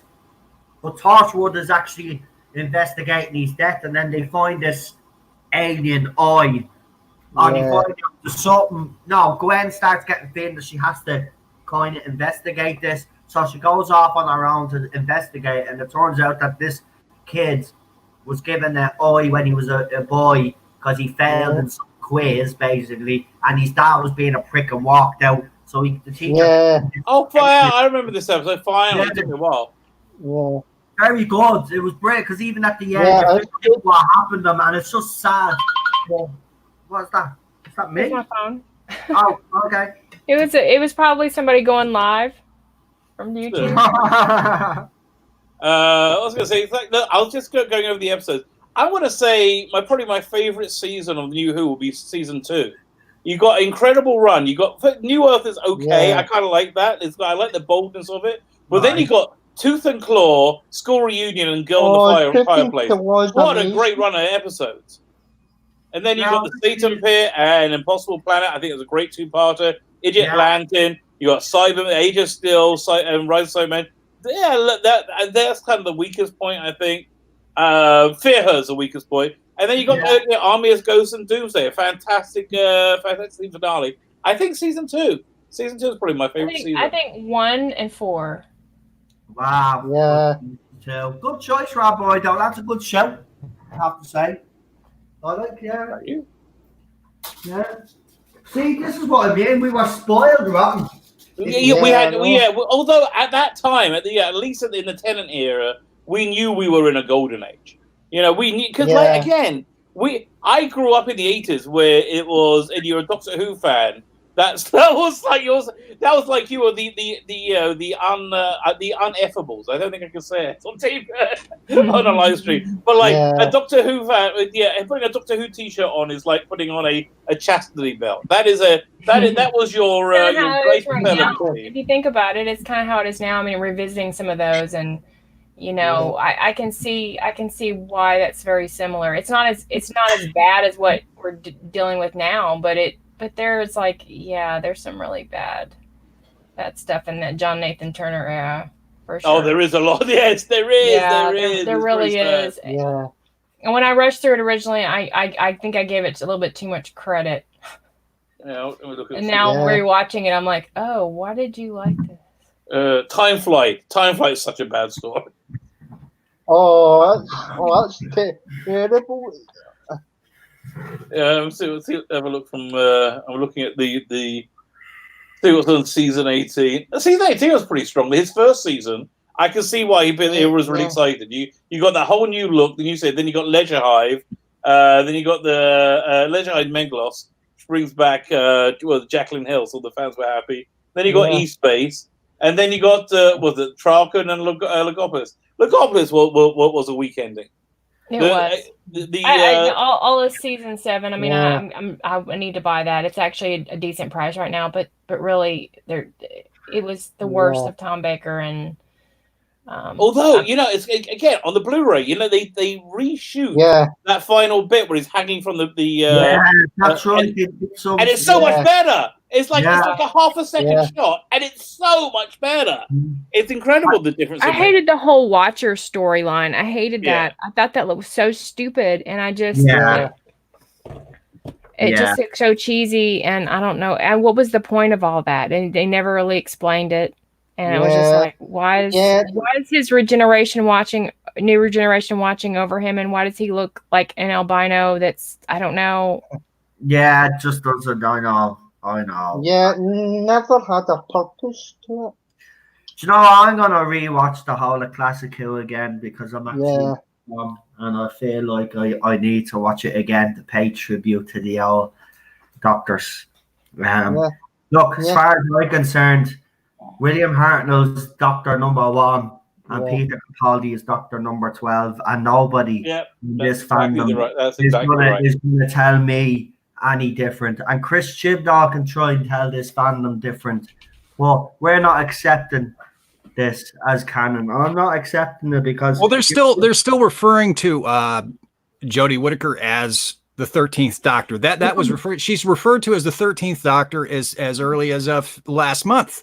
As recently as last month. And if she's the 13th Doctor, what does that imply regarding the previous Doctors? I know. See, obviously, if she's the 13th, there must be a 12th, an 11th, all the way back to a 1. I know we shouldn't be talking about Imposter Who. No, go on. But I have this thing that's been making me crazy from Timeless Children. She was trapped in the Matrix, right? And she can't get out of the Matrix. Yeah. And so she uses her all her life experiences to short circuit the Matrix. Mm-hmm. Is the Matrix not the repository of all Time Lord memories and experience of like millions of Time Lords? So how is her? She doesn't know her unlimited life. She still can't remember them. Right. So she only has her 13 lives. How does that break the Matrix? How does that overload it? I don't know. It doesn't make any sense. Stupid. Oh, so stupid. I know it's stupid. Look at this is what I'm saying. So for all these fans out there and these so-called journalists, you know what? You aren't journalists. You are a bunch of twats, right? You are talking about something that you actually have no experience or knowledge on, right? So this is what I've asked because I know myself. I'm not the look. I love Doctor Who, but when it comes to canon, right, I wouldn't be the expert on canon, for God's sake. I can't even remember what happened yesterday, let alone what happened years ago. You like everybody else, I keep rewatching, pick up on things, and that's how I do it anyway. But there are YouTubers out there that are very knowledgeable. You get it from when it comes to Doctor Who canon. So maybe YouTubers like that should actually be doing videos and pointing out why these people are wrong and actually counter these people's arguments. Do you know what I mean? And I think that's a good idea. I think I would love to do a video. It's going to take too much time of just doing a count of how many times the Doctor did something really stupid. in this whole season. And let's do a count like ding, ding, ding every time she does one. Just like, I wonder how long that video would take. That'll be way better than the 50 reasons to watch the season. It would take you a couple of hours to actually. For a couple of weeks, it doesn't matter. It doesn't matter. You're still getting it out there. You're still providing the information. You're still showing people how dumb this is. Yeah, and other people should do this again. Stupid. Look, I'm gonna start getting knocking the smarts back into myself, and I'm gonna start doing things like this because this is what we need to do now as fans. We need to be exposing this. There's no way, right? Again, the brain of Morbius is what's screwing Chibnall here, right? He's tried to rope this in, and it makes no sense whatsoever. Put up a chart that some fan put to try and make sense of all these regenerations. It's the most, even Bolstreck said it, it's the most head-wrecking thing. It makes absolutely no sense. He still hasn't explained where Ruth's doctor fits in. Why does she have a police box? Explain that. Yes, exactly. There's so much wrong. Go on, Rabbi, sorry. I was going to say, well, he doesn't have to. All he can say is, we're adding in mystery back into Doctor Who. That's not mystery. Putting something in you can't work out just because it looks cool. That's not mystery, idiots. God. And why did Brendan not regenerate when he fell? I don't understand. I know. It just doesn't make any sense because it's the destroying the can as destroying the Canon bots. It's not adding to it, but years or so you just accept anything. I'm sorry, none of the panel or anybody in the live chat are going to accept it. No, but here's the thing, though, Daniel. It's so obvious that this doesn't fit in, and these journalists are all of a sudden are experts, or they've gotten a brief off BBC and they're reading off a brief. There's no way that this fits in perfectly, right? Exactly. You know what? I'd love to get someone on that actually thinks this fits in perfectly and actually explain. Because you know what, you won't, because it'll expose you that you actually have no knowledge whatsoever and you're just repeating and you're just an echo chamber for the BBC. This does not fit in perfectly. So there's YouTubers out there. I would encourage YouTubers to expose stuff like this and actually speak about these all these plot holes. And I think that's why I don't like. A lot of people are upset, and I understand that. But for me, it's because it's such a bad attempt of retconning canon. Yeah, that it kind of doesn't for me. You know what I mean? Like, it doesn't retcon anything because it's such a bad attempt. Well, it's nothing makes sense. Though it's diluted the Doctor's character, and on top of it has, but at the same time, it's like. I can't believe anyone would take this as a serious attempt. Like, this is so lame. Like, look, if you're gonna retcon canon, at least do it properly. I mean, at least explain things. He's not even explaining anything, and nothing makes sense. I mean, we're sitting here trying to figure out what is he, what was he trying to do here? I mean, if he can't even retcon canon properly, honestly. Exactly. There's things that you guys are pointing out in the current. Well, I think Rabbi pointed out the Matrix issue. How could Jodie Whittaker? How could she gum up the works with the Matrix if it's the catalog of the entire Time Lords? What did you say, Rabbi? In the repository, the entire Time Lord, every Time Lord that ever lived, everyone ever lived. So there's like millions of them times 12. Right. Exactly. So blow our mind up. Our mind should be affected some way. I don't know. Go on. So there's things like that you guys will point out, but it should also be pointed out. Just to be fair, there are things in the classic episodes that are not explained that make absolutely no sense. And one prime example, because I haven't sat down and watched, God forbid I should sit down and watch the entire catalog of every episode of the classic Doctor Who, because if they do, I'm likely to find so many things that don't make a spit's worth of sense. And I don't say that to be critical of anyone's opinion on the panel. I'm saying that to bring a little objectivity. I'll give you the prime example Survival. This is an episode I watched recently that I absolutely thought was the most ridiculous thing I'd ever seen. One of the most ridiculous things. It's if anyone doesn't know, it's the last episode of McCoy's tenure, the last episode recorded of Doctor Who, of classic Doctor Who. So there is a scene where McCoy's doctor is facing off against one of the cheetah people on a motorbike. Does anyone remember this scene? I watched it the other night. They're playing a game of chicken. Well, nobody flinches. Both motorbikes hit head on in a collision that causes a fireball. Right? Now, what do you think happens when we see both bikes go up in a flaming fireball? What do we think has happened to the cheetah, and what do we think has happened to the doctor? Are both of them cooked and look like cooked chickens? Well, they should look like cooked chickens. They should. Yeah. How do you think the doctor looks when they pan over to him lying on the ground? Well, he's not lying on the ground. He's lying on a couch. He's lying on a couch. Like now, a couch what in is the middle of the park? What is his condition?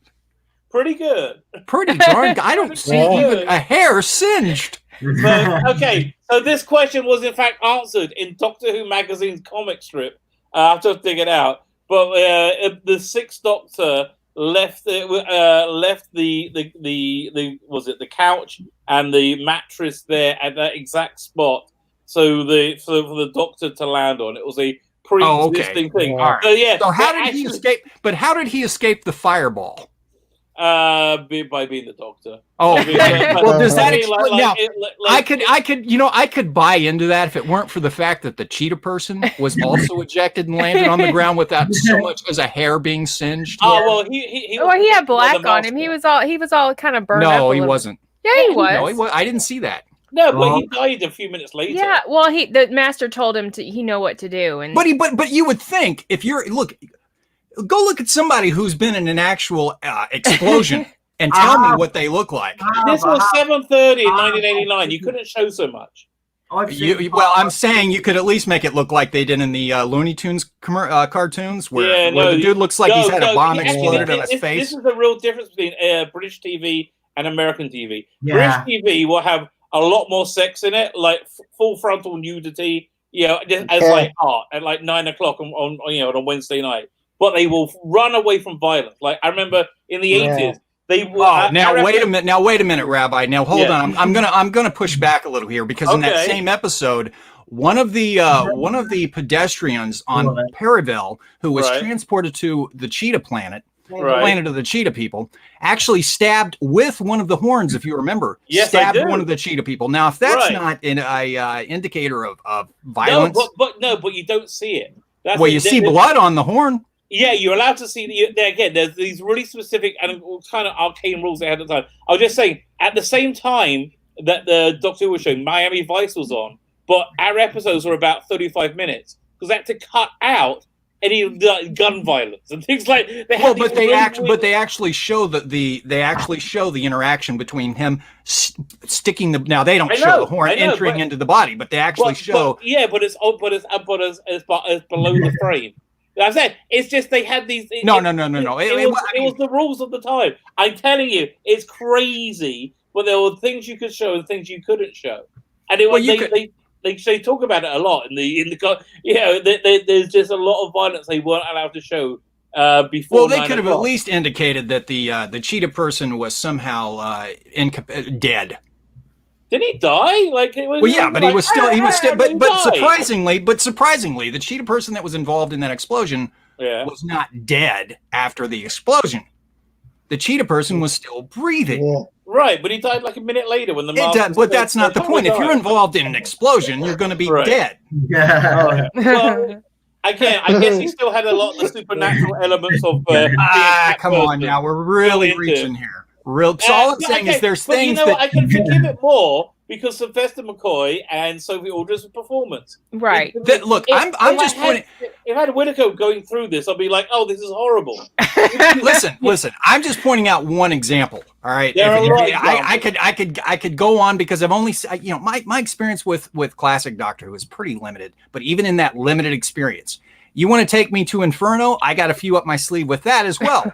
So, you know, all I'm saying is I think there's some things about New Who, it related to this incarnation specifically, that you could easily get away with it if you took those things that seem inconsistent and put it in the classic era. You could get away with it because it's considered classic, but because it's Chibnall and because it's Jodie Whittaker, people are a little more critical. Now, is that fair? And that is fair. That is fair because the feel of that era is just so hateful. They hate white men. That's irrelevant to be. Well, that's the core complaint, and then they do find that's inconsistent. That's like, look, I'm not saying you're wrong. What I'm saying is that let's put it in perspective. If we want to be fair, let's judge it by a fair standard. What we're doing is we're bending the standard to be a little more critical in light of this agenda. Now, I'm as opposed to the agenda as anybody on this panel. I probably more so. I hate it. Okay, I'm staunchly opposed. It makes me infuriated. But if I'm going to be fair about the inconsistencies, I'm not going to relate it back to necessarily the agenda. I'll leave that to look through the lens of the agenda. But if I'm going to look at the inconsistencies in and of themselves on their own merits, I have to look at them and be fair and say, well, let's compare that to the inconsistencies that we see in the classic. I would say the equation is different. You're not comparing apples to apples because, again, when you factor in Whittaker's performance and the subtext of being essentially racist into anything, it becomes then any small problem becomes magnified and unforgivable. You've got to add that factor in. It can be, and it does. It makes a difference. I think so. But we're talking about inconsistencies that have nothing to do with race, that have nothing to do with gender. Yeah, but again, it's like it's inconsistency times agenda equals unforgivable. However, mere inconsistency without anything to times it by, without anything to square root it. Well, I mean, I get what you're saying. Maybe if you add the layers, is what you're saying. If you add these other layers of inconsistencies on top of the agenda, well, to me that still doesn't excuse why why there's more criticism leveled over these inconsistencies, because like I said, they're present in the classic. I understand what you're saying, but I can separate the agenda portion from the inconsistencies portion, because those inconsistencies are not they're certainly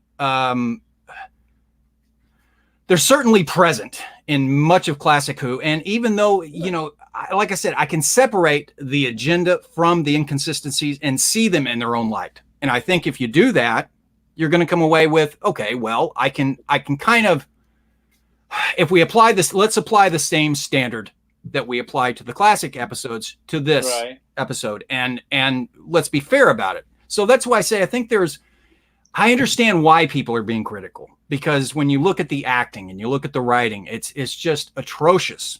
But when you look at some of the inconsistencies, I think, like I said, agenda aside, though some of the I won't say many, but some of the inconsistencies would be forgivable.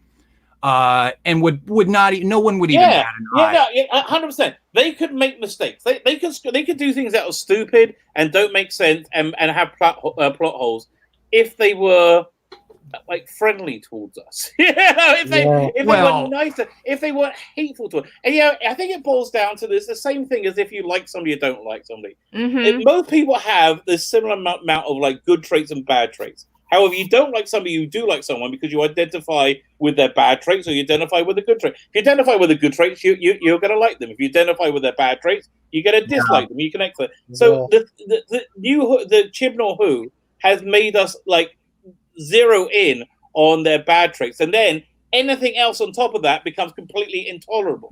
So I don't think you can like compare them out of context. I don't think that's a fair comparison. However, I hear what you're saying. I guess it's I don't look, even if I disliked let's say I like or dislike you as a person, dislike or like or dislike this person, I can separate my like or dislike for a person from the truth or the standard that I'm applying to them and their statements versus the standard I would apply to someone on an equal level say in an organization, if they were pitching an idea, I might not like the person, right? Yeah. But if they're pitching an idea and it's a good idea or it's a bad idea, the idea is just as bad as, say, Frank over here, who I love.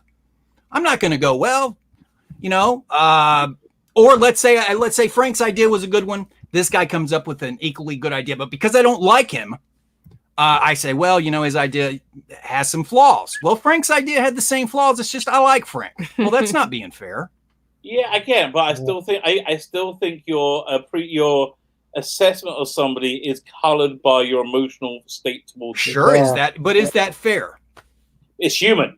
It's human, but is it fair? It's human nature, and I think, is it fair? I think if it's human nature, then it's fair. Nah, not necessarily. Human nature is I'm going to kill you because I don't like you. We have laws in place. Well, we have laws in place that protect us from human nature. No, okay. No, nobody should go and physically assault any of the production team. I agree with you. I'm just saying, human nature doesn't make it right because human nature is to lie. If you believe in Christianity, human nature is sinful. So that's not necessarily an excuse to me.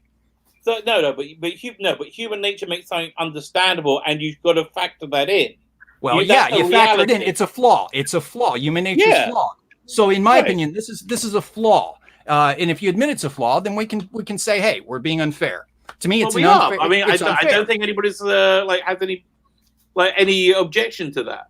Okay. Again, you can get away with a lot by being nice. You can if you are nice to somebody, you can screw up much more than if you're not nice to somebody. You know, if you're somebody who is object to somebody to abuse all that, for years on end, and then you do something mildly out of line, and somebody else does exactly the same thing, and you let it go with one guy, you don't let it go with the guy who's been abusing you. Well, yeah, that's something you just got to expect. Let's be honest here. The BBC is to a lot of fans. Look, I'm not quote unquote a fan. All right, I don't want to put myself in that category because I'm not.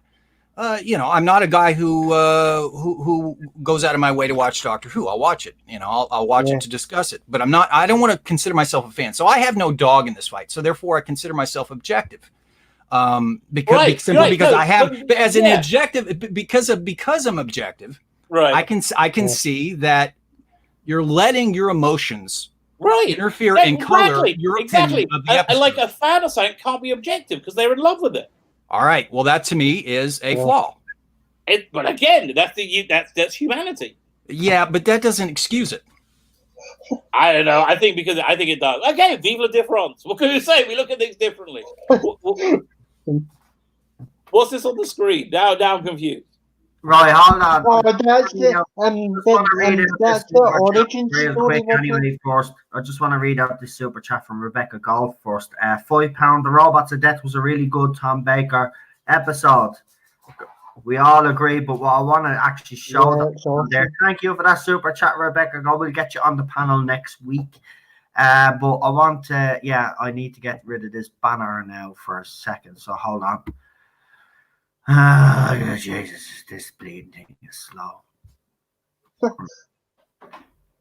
Alright. Okay. So soon, I don't know if you can actually see that. It's a bit slow on my screen, but you can see the like to dislike ratio for the origins of Doctor Who finally revealed. So 1,100 and something have liked the trailer. Oh, there it is. So it's 1,000. Come up there. So there you go. 1,158 people have liked this. 3,129 people have disliked this. Now, that was on, if I'm correct, last night because someone had sent me the screenshot. I will tell you now. So it's actually jumped up since last night. So where's the screenshot? Did I get rid of it? Don't tell me I got rid of the bloody screenshots. Oh no, here it is. So it was on originally, it was 2,800 people had disliked. So it's shot up since last night. Look, this is not to keep. Oh, you know what? Let them. They don't realize what they've done. They're a bunch of idiots.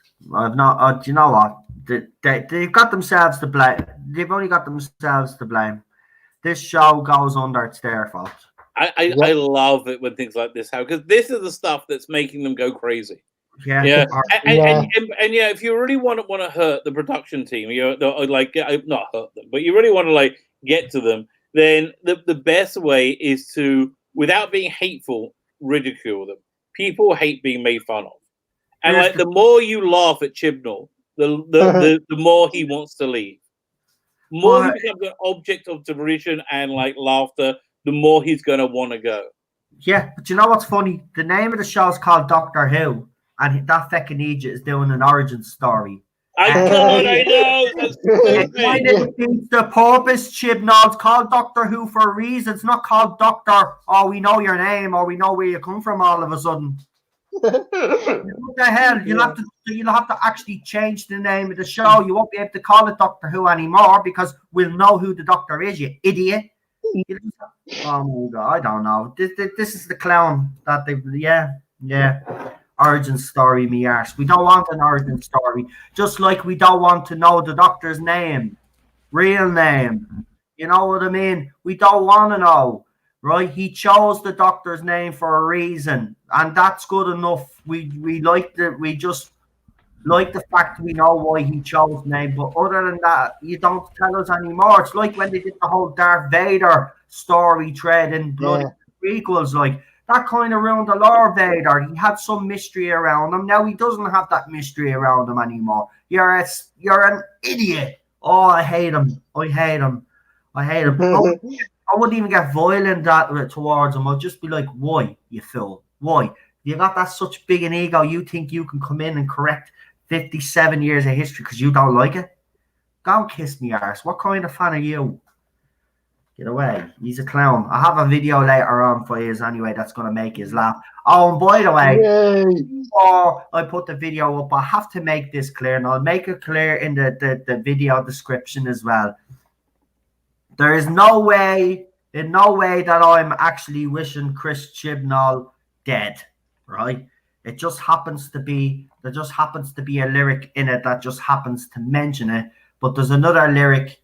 The song is called, I can't tell you the name of the song because I'll give it away, but it's basically a song that's slagging Chris Chibnall off, and it just happens to have the lyrics, I wish you were dead. But I'm just telling you out right now, I don't wish the man any harm whatsoever. This is just a piss take to put a smile on people's faces, right? Because it's the other lyric.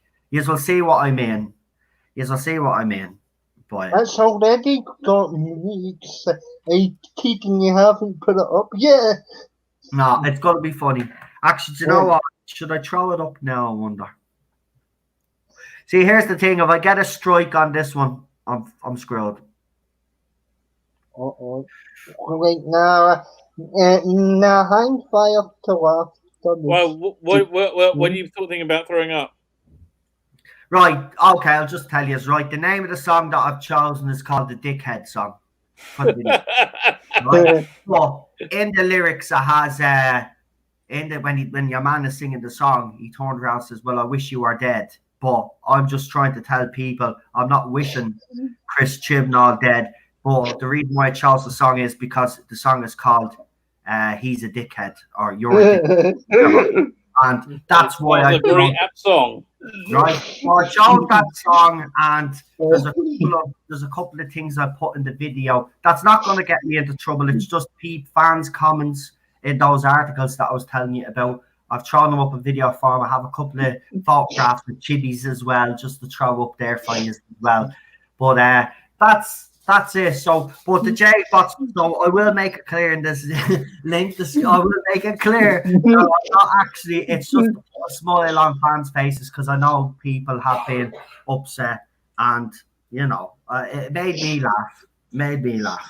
I used the song before on someone else, and I got away with it, so I should be fine. Probably worrying over nothing, but you know, I'll probably lose a couple of subscribers, but who cares? Who cares? I don't care. Do you know, I really don't. It put a smile on my face when I put the video together, so I'm sure it'll put a smile on everybody else's. And you know, I'm sure this is just my way. This is just my way of coping, right? This is just my way of trying to get get over this, I'll do me silly little videos. And now Ted all of a sudden has decided that he's gonna start. What's wrong with you? Because Mommy is lying down now. Now. Oh no, he has his football. Oh, we're in trouble now. We're in trouble. Here, do you know, I'm gonna throw the video up, Fecca. I'm gonna throw it up now. Okay. Do you know what? It's been nice knowing you all. So if the channel does get taken down, just to let you know, it's been How a many pleasure. strikes do you have? Are you really worried about that? I've only got the one, so I'm grand. Yeah, you should be fine. You get But another. listen, if you do get a strike, don't take your video down. Upload and stream for a week, so I might get a week's holiday. No. Is it really worth it just to play the damn song? I mean, seriously, if it's going to lead to that, just don't do it. Just who cares? I'll throw it up on. I'll tell you what I'll do. I'll throw it up on Facebook. It'll be fine. All right, that's probably a good idea. I'll throw it up on Facebook. It'll be fine. The song is written by an amateur, so it shouldn't be copyrighted. But yeah, But yeah, but don't take that off. You just would have loved it and all because the song is quite funny.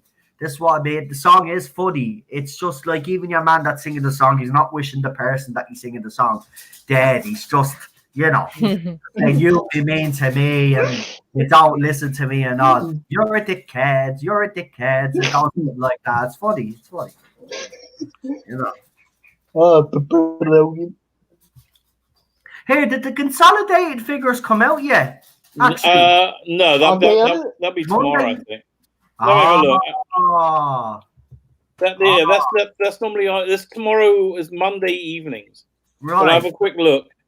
No, there's still don't know yet.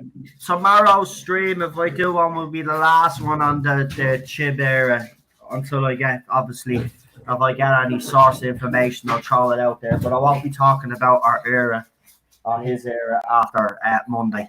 After we get the consolidated in. Well, you're probably going to want to wait to get the 28-day rating as well. Yeah. Actually, you're probably right. Yeah. Although, okay, so the 28-day rating, even if you add on 500,000 viewers, which is very generous to the consolidated figures, then this is still the lowest rated season of the modern era. So it went from one of the highest rated seasons to the lowest rated season in like no time at all. Yeah, and then some clown actually put up showed a graph of Series 11, right? Tried to compare it to Capaldi's era. Oh, again. God, it's so sad. You know what I said? I said, come here, that argument doesn't even hold tight anymore.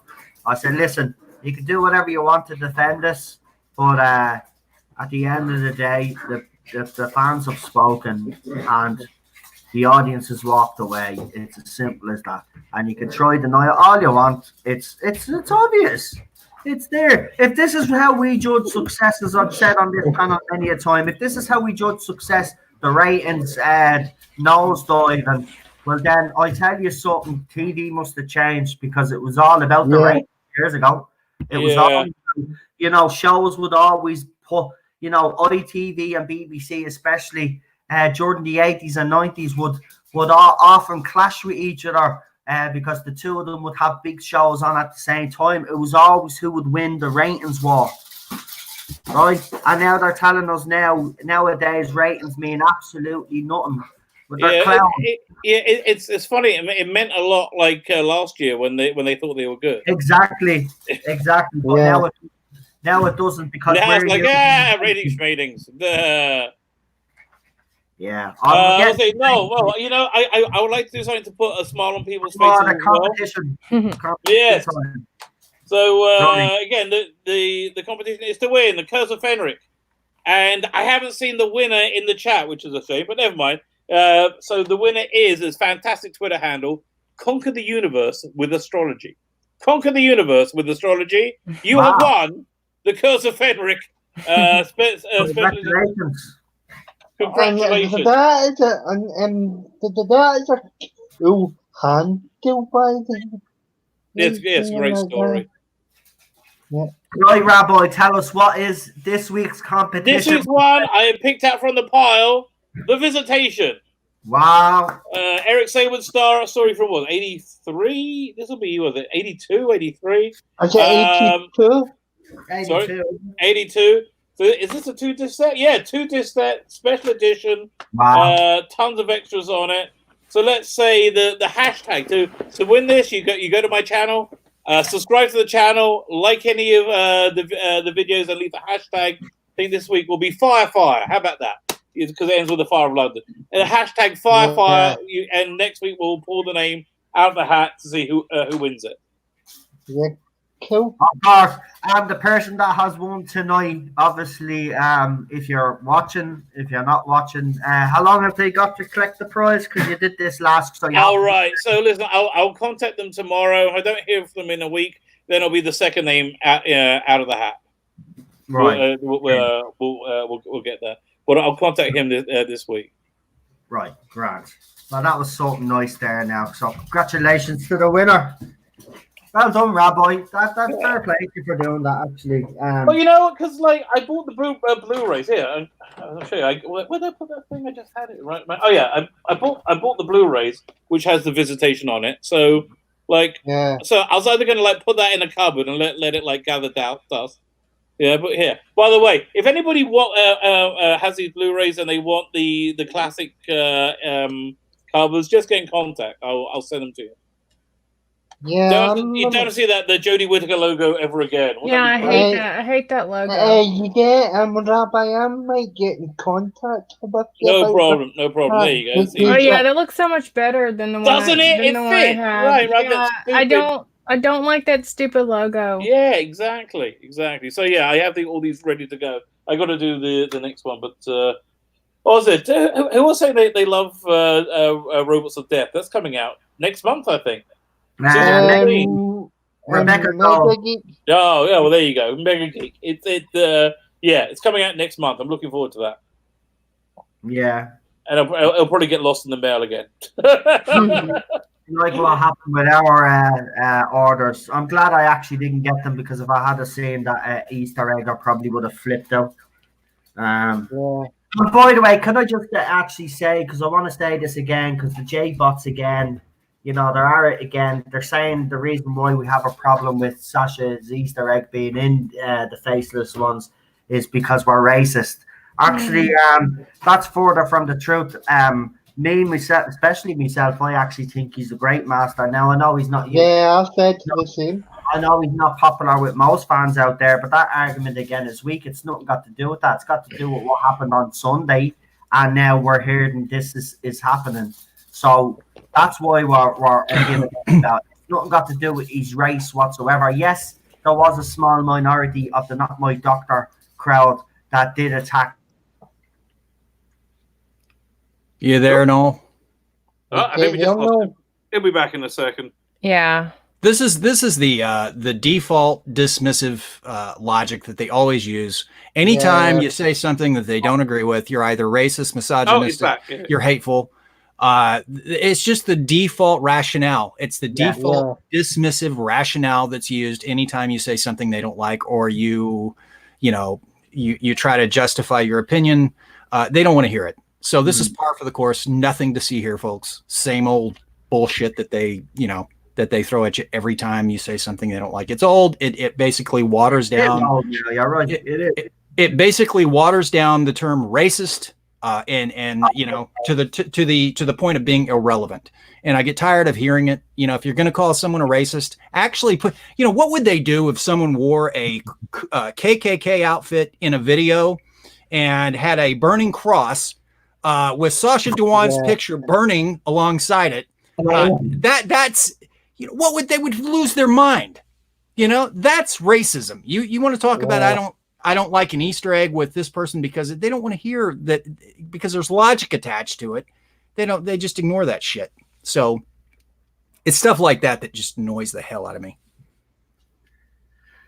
So there we go. Just a reminder of how this series actually did. So there's the numbers there. Obviously, we're still waiting on the consolidated. I just love that that The Timeless Children is the second lowest rated episode ever in the Whittaker, where they put out all the stops. It's the second lowest rated episode ever. Yeah, no, it's funny. Oh, lovely. I actually told some people on Twitter, because I don't want to be fighting with people, but it's just how I'm feeling right now. I've said to people, if you support this era, just do us a favor and unfollow me, because I don't want to be arguing with people that because I just don't want to be seeing anymore. But I'm actually going to some of the accounts that I'm following as well that have been covering this abomination I've supported. I'm going to be unfollowing them as well. Because I just don't want to be looking at it. I don't want to be listening to them, to be honest, because at the end of the day, if you support this, I'm sorry, this does not fit in perfectly. You've been lied to. I mean, there will be YouTubers out there, and hopefully they will actually prove that this is all ridiculous and it doesn't fit in. It actually doesn't. You just have to look at it. And when you've got people that claiming to be experts that are writing in certain internet online magazines, well then, and they're the ones that are actually telling you that this fits into canon, it's actually laughable. It is. Even the Doctor Who American account is run by a 20-something-year-old, because they put up a stupid tweet where they said the Cybermen are going to where they've never been before, Gallifrey, right? Now, all Doctor Who fans, they have been to Gallifrey before. That's what I mean, Dan. They have been to Gallifrey before, but the people behind that Twitter account are obviously in their mid-20s and haven't got a clue of the history. It's so obvious the people that they have running these Twitter accounts, official Doctor Who Twitter accounts, just don't have a clue.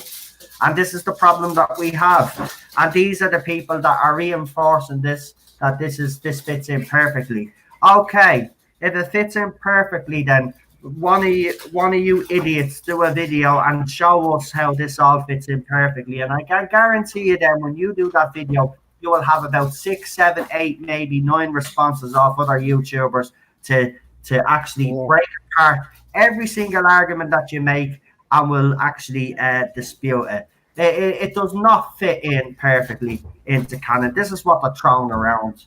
Okay, this is not an origin story. We didn't ask for it as a fandom. If we wanted an origin story, and by the way, I want to add, BBC America and BBC UK have been getting these Twitter shills to be part of these Doctor Who focus groups, right? So all the shit that's coming out is coming out of their mouths, right? They have a poll thing that they want fans to actually sign, but they never alerted the whole fandom. They secretly gave it to all these shill Twitters and so that their supporters actually fill it in. It's ridiculous, the underhanded tactics that they're actually using. They're not letting the real fandom actually speak. You have these couple of mouthpieces that actually support this. And I'm sorry if you do support this. I don't have a problem with you, but I'd question why you're actually following this, because this destroys everything we know Doctor Who to be. Yeah. And it dilutes. And by the way, I was about to make this point, but Jodie Whittaker was built up as the first female Doctor, by Chris Chibnall. But now she's not even that. She's not even that anymore. She's not the first female Doctor. That timeless child that we seen at the start, that black little girl, she's the fourth incarnation that we've seen on screen of the Doctor, right? Because that's who it ends up being, their Doctor. So it was a black little girl. So you don't even have Jodie Whittaker as the first female Doctor anymore. And I don't think these J-bots actually understand that this is what he's done. He's actually he made such a big deal over the female Doctor, and then he's just by doing this, he's actually even she's even part of the whole thing where her legacy now, he's diluted. Even can't even call her the first female Doctor anymore. She's not the 13th Doctor according to Chris Chibnall either. So I mean, I don't know. They're idiots. If you support this, I'm sorry. Do you ever feel like talking to these people? You feel like you're beating your head against a wall. Yeah, exactly. And I almost kind of feel like it's going to have to come to a point where we just don't respond to these idiots anymore. And we keep saying what we're saying and then pretend they're not even there, because it's just, I feel like we're just going round in circles trying to convince these people that don't have the intelligence. They really aren't intelligent people. And so I feel like that the only thing they know how to try to win an argument is a bunch of ad hominems, and calling you a racist. And so for me, I'm going to keep doing what I'm doing and basically just ignore them all, because in the end, it's just, I feel like it's a waste of my energy. What happened? What happened to Noel? No go. What happened to him? He got kicked out of his own channel. Yeah. Wow. Tell you, that copyright strike is harsh. Right. It really is. That axe came down real hard. Oh, I was just going to say good night, but I have to wait for him to come back before I can say good night to him. All right. I'm tired. Yeah, we probably, yeah. Oh, he's back. Yay. Rabbi, it was good to actually finally get the chance. Oh, great. To talk Yeah. Yeah, absolutely. It was nice to be on with you. Yeah, okay, chaps. Yeah. Noah, are you back? He's nearly back. His picture's there. His avatar's there. Hi. Okay. Maybe it's just something I said.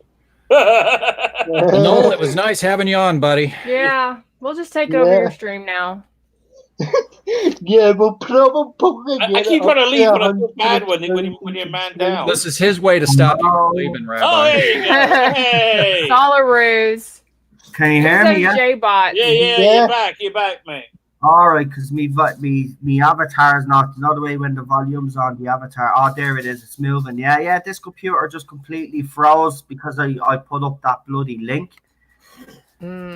Jesus. Right. No, I know. I'm gonna go to. I'm gonna go because I want to go to bed. Basically. We've run out of time anyway. We've got about 2 hours. We've done the 2 hours anyway. So yeah. I'm pretty great myself. So I'm gonna spend a bit of time with Cheryl. We'll probably watch a bit of Gogglebox or something before she passes out. Or she's already on the bed. Oh, she's yawning already. Yeah. Last 5 minutes, but listen, so obviously we'll speak behind the scenes if you want to continue doing something, but we'll talk about something completely different next week. If there's subjects that you guys want to talk about, if you want to come back. I'd love to keep doing this anyway every Sunday, but we could do it earlier, maybe say 8 o'clock my time. Yeah. No, good. So that gives Rabbi and all a chance to go to bed early instead of keeping them up, and obviously you guys as well, and give you time then to do stuff. But if you are up for it, we could do this every Sunday, and we'll something different. Yeah, definitely. I think we're all kind of tired of talking about Jody. Well, I'm done after these figures come out. I'm done talking to Whittaker, done talking about this era. He can look. The J-Bots can have it. It'll only last. Well, it's not even gonna last 6 months with them. So let them have it. They'll actually see what they have done. They've ridiculed this side of the fandom for over 2 years. So they will pay for it, and they will, because fans will boycott now. And so it's not for them to sustain this show. So they've just put themselves in a hole. Right, listen. All right. Planned Blue Bonnet on your channel. I think so. I'm not really. I've been just kind of getting away from YouTube, just kind of taking breaks because after that horrible season, I needed it. So, but I am doing a live stream on Saturday talking about the Christopher Eccleston episode Dalek. Nice. That's a really good episode. Yeah, so I wanted to talk about an episode that I really loved because it really does help me. So that's really all I have planned, other than just whatever I find. I'm kind of done right now talking about Doctor Who as far as the Chibnall. This is the last time. Right, I hear it. The stream, to be honest with you, I'm not doing Whittaker Chibnall's era after tomorrow. Thank God it's over. We'd have to sit. I was so happy not to watch it tonight. I really was. Yeah. It made my life so much better. Yeah. Blue Bonnet, have you ever heard the Big Finish play Jubilee? because that's the one. Yeah, it's a good story. That's what it's right, because that's the story that was that was the genesis for Dalek. Okay. I will try and send you it. It's I would love to listen to it because it's really interesting because you can see like how it started off, but it's very different. It's very different. It's on Spotify, I think. Oh, it is. Oh, it is. I thought I listened to all of it on Spotify, and I'm just basically now just trying to go through everything to buy. But yeah, I'll look and see. But if you can send it to me, that's even better. Sure, no problem. My pleasure. Cool. All right. Jason, have you anything coming up? Are you doing any more UFO streams? And actually, we'll have to talk a bit more about that as well, because I'm thinking we could do something on this channel as well as your channel and do the UFO paranormal kind of stuff. See if we can get some clips together as well. Make it a bit, really go into the detail, because I have to say that I was actually I was hoping that you'd actually do one this weekend, because I do look forward. That was my fault. We were doing survival, so I talked to him to doing that with me. So, that's fine, but I'd love to do another one with you. So yeah, I haven't actually technically planned for one, but if you're up for doing one and you're open to it, then certainly we could schedule something. Cool. Yeah, man. Why not? They'll give us something different to do, and don't want to be talking about Doctor Who all the time anyway, to be quite honest with you, especially who. She who must not be named. Yeah. Problem being, sorry I didn't. Yeah, I sent the email right at the start when I sent everyone. Maybe I said I sent everybody an email. Sorry, problem being. But listen, we'll get you on tomorrow, definitely tomorrow, because I did send you the email. Obviously you got it, but you just joined right at the end of the stream. I'm sorry, pal. But yeah, I've sent you a message there. Anyway, just to explain, the stream was going gaga on my end as well. Actually, I froze completely. Actually, everybody froze. It was funny. Should have seen all these our faces. It was funny. I was like, but how I knew there was something going on. My volume, not the way. Oh, it's going again. Look. Oh, Jesus. Right. Okay. Thank you, everybody. Hold on. No, Rabbi. Sorry, I forgot to ask you. What have you got going on the channel? Yeah. I recorded a ton of videos to release this week. I'm doing a comparison between Chibnall and John Nathan Turner, which is really interesting. I had a lot of fun doing that one. As the dissecting the BBC's 50 Reasons to Love season 12. Which is just pure comedy gold. I love that. Fantastic. I got the review of season 26 Blu-rays, and there's a Big Finish review, and then I'm sure more things will happen. Big Finish reviews are always good. I always kind of look forward to your Big Finish. Oh, well, thank you. Reviews. That gives me, incentive to do it, because I just finished what's it called? The last of the E-Space ones. It was good. They're all good. Listen, Big Finish is generally good. What can you do? Yeah. Thank God for Big Finish. The difference Big Finish and the BBC, because roughly they have the same outlook. But they're as woke at Big Finish as they are at BBC. Just at Big Finish, they know they've got to sell their stuff. Whereas BBC don't have to. So they give us a crap. Yeah.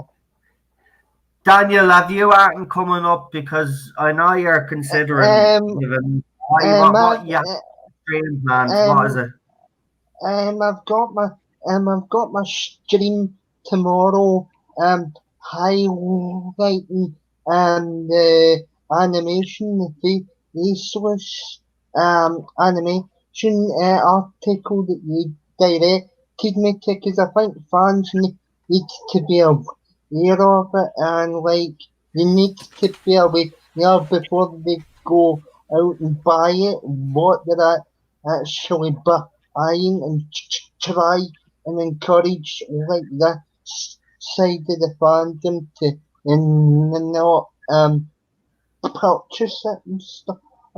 So I'll do that tomorrow afternoon. Nice one. And me, I'll just, I'll just go with the flow and see what happens, to be quite honest with you. But I will be doing streams. I just don't know what they're going to be about now, to be quite honest with you. But we'll talk about something anyway. That's what we do on this channel. Do you know, I might even grab out a classic episode or something, and a classic story, and we'll talk about that tomorrow or something. We'll do something anyway. Listen, folks, Blue Bonnet, thank you for joining. Jason, thank you. Bye.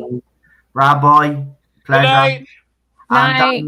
Thank you for coming on to the stream. Sorry, we didn't get you on, but we'll get you on tomorrow. We'll do the classic story or something, and we'll get to talk about it. But guys, hopefully I'll see you next week. Enjoy the rest of your week, and stay safe. All right. Yeah. Bye night, everybody. Night. And to all me moderators, thank you for keeping the chat all nice and safe.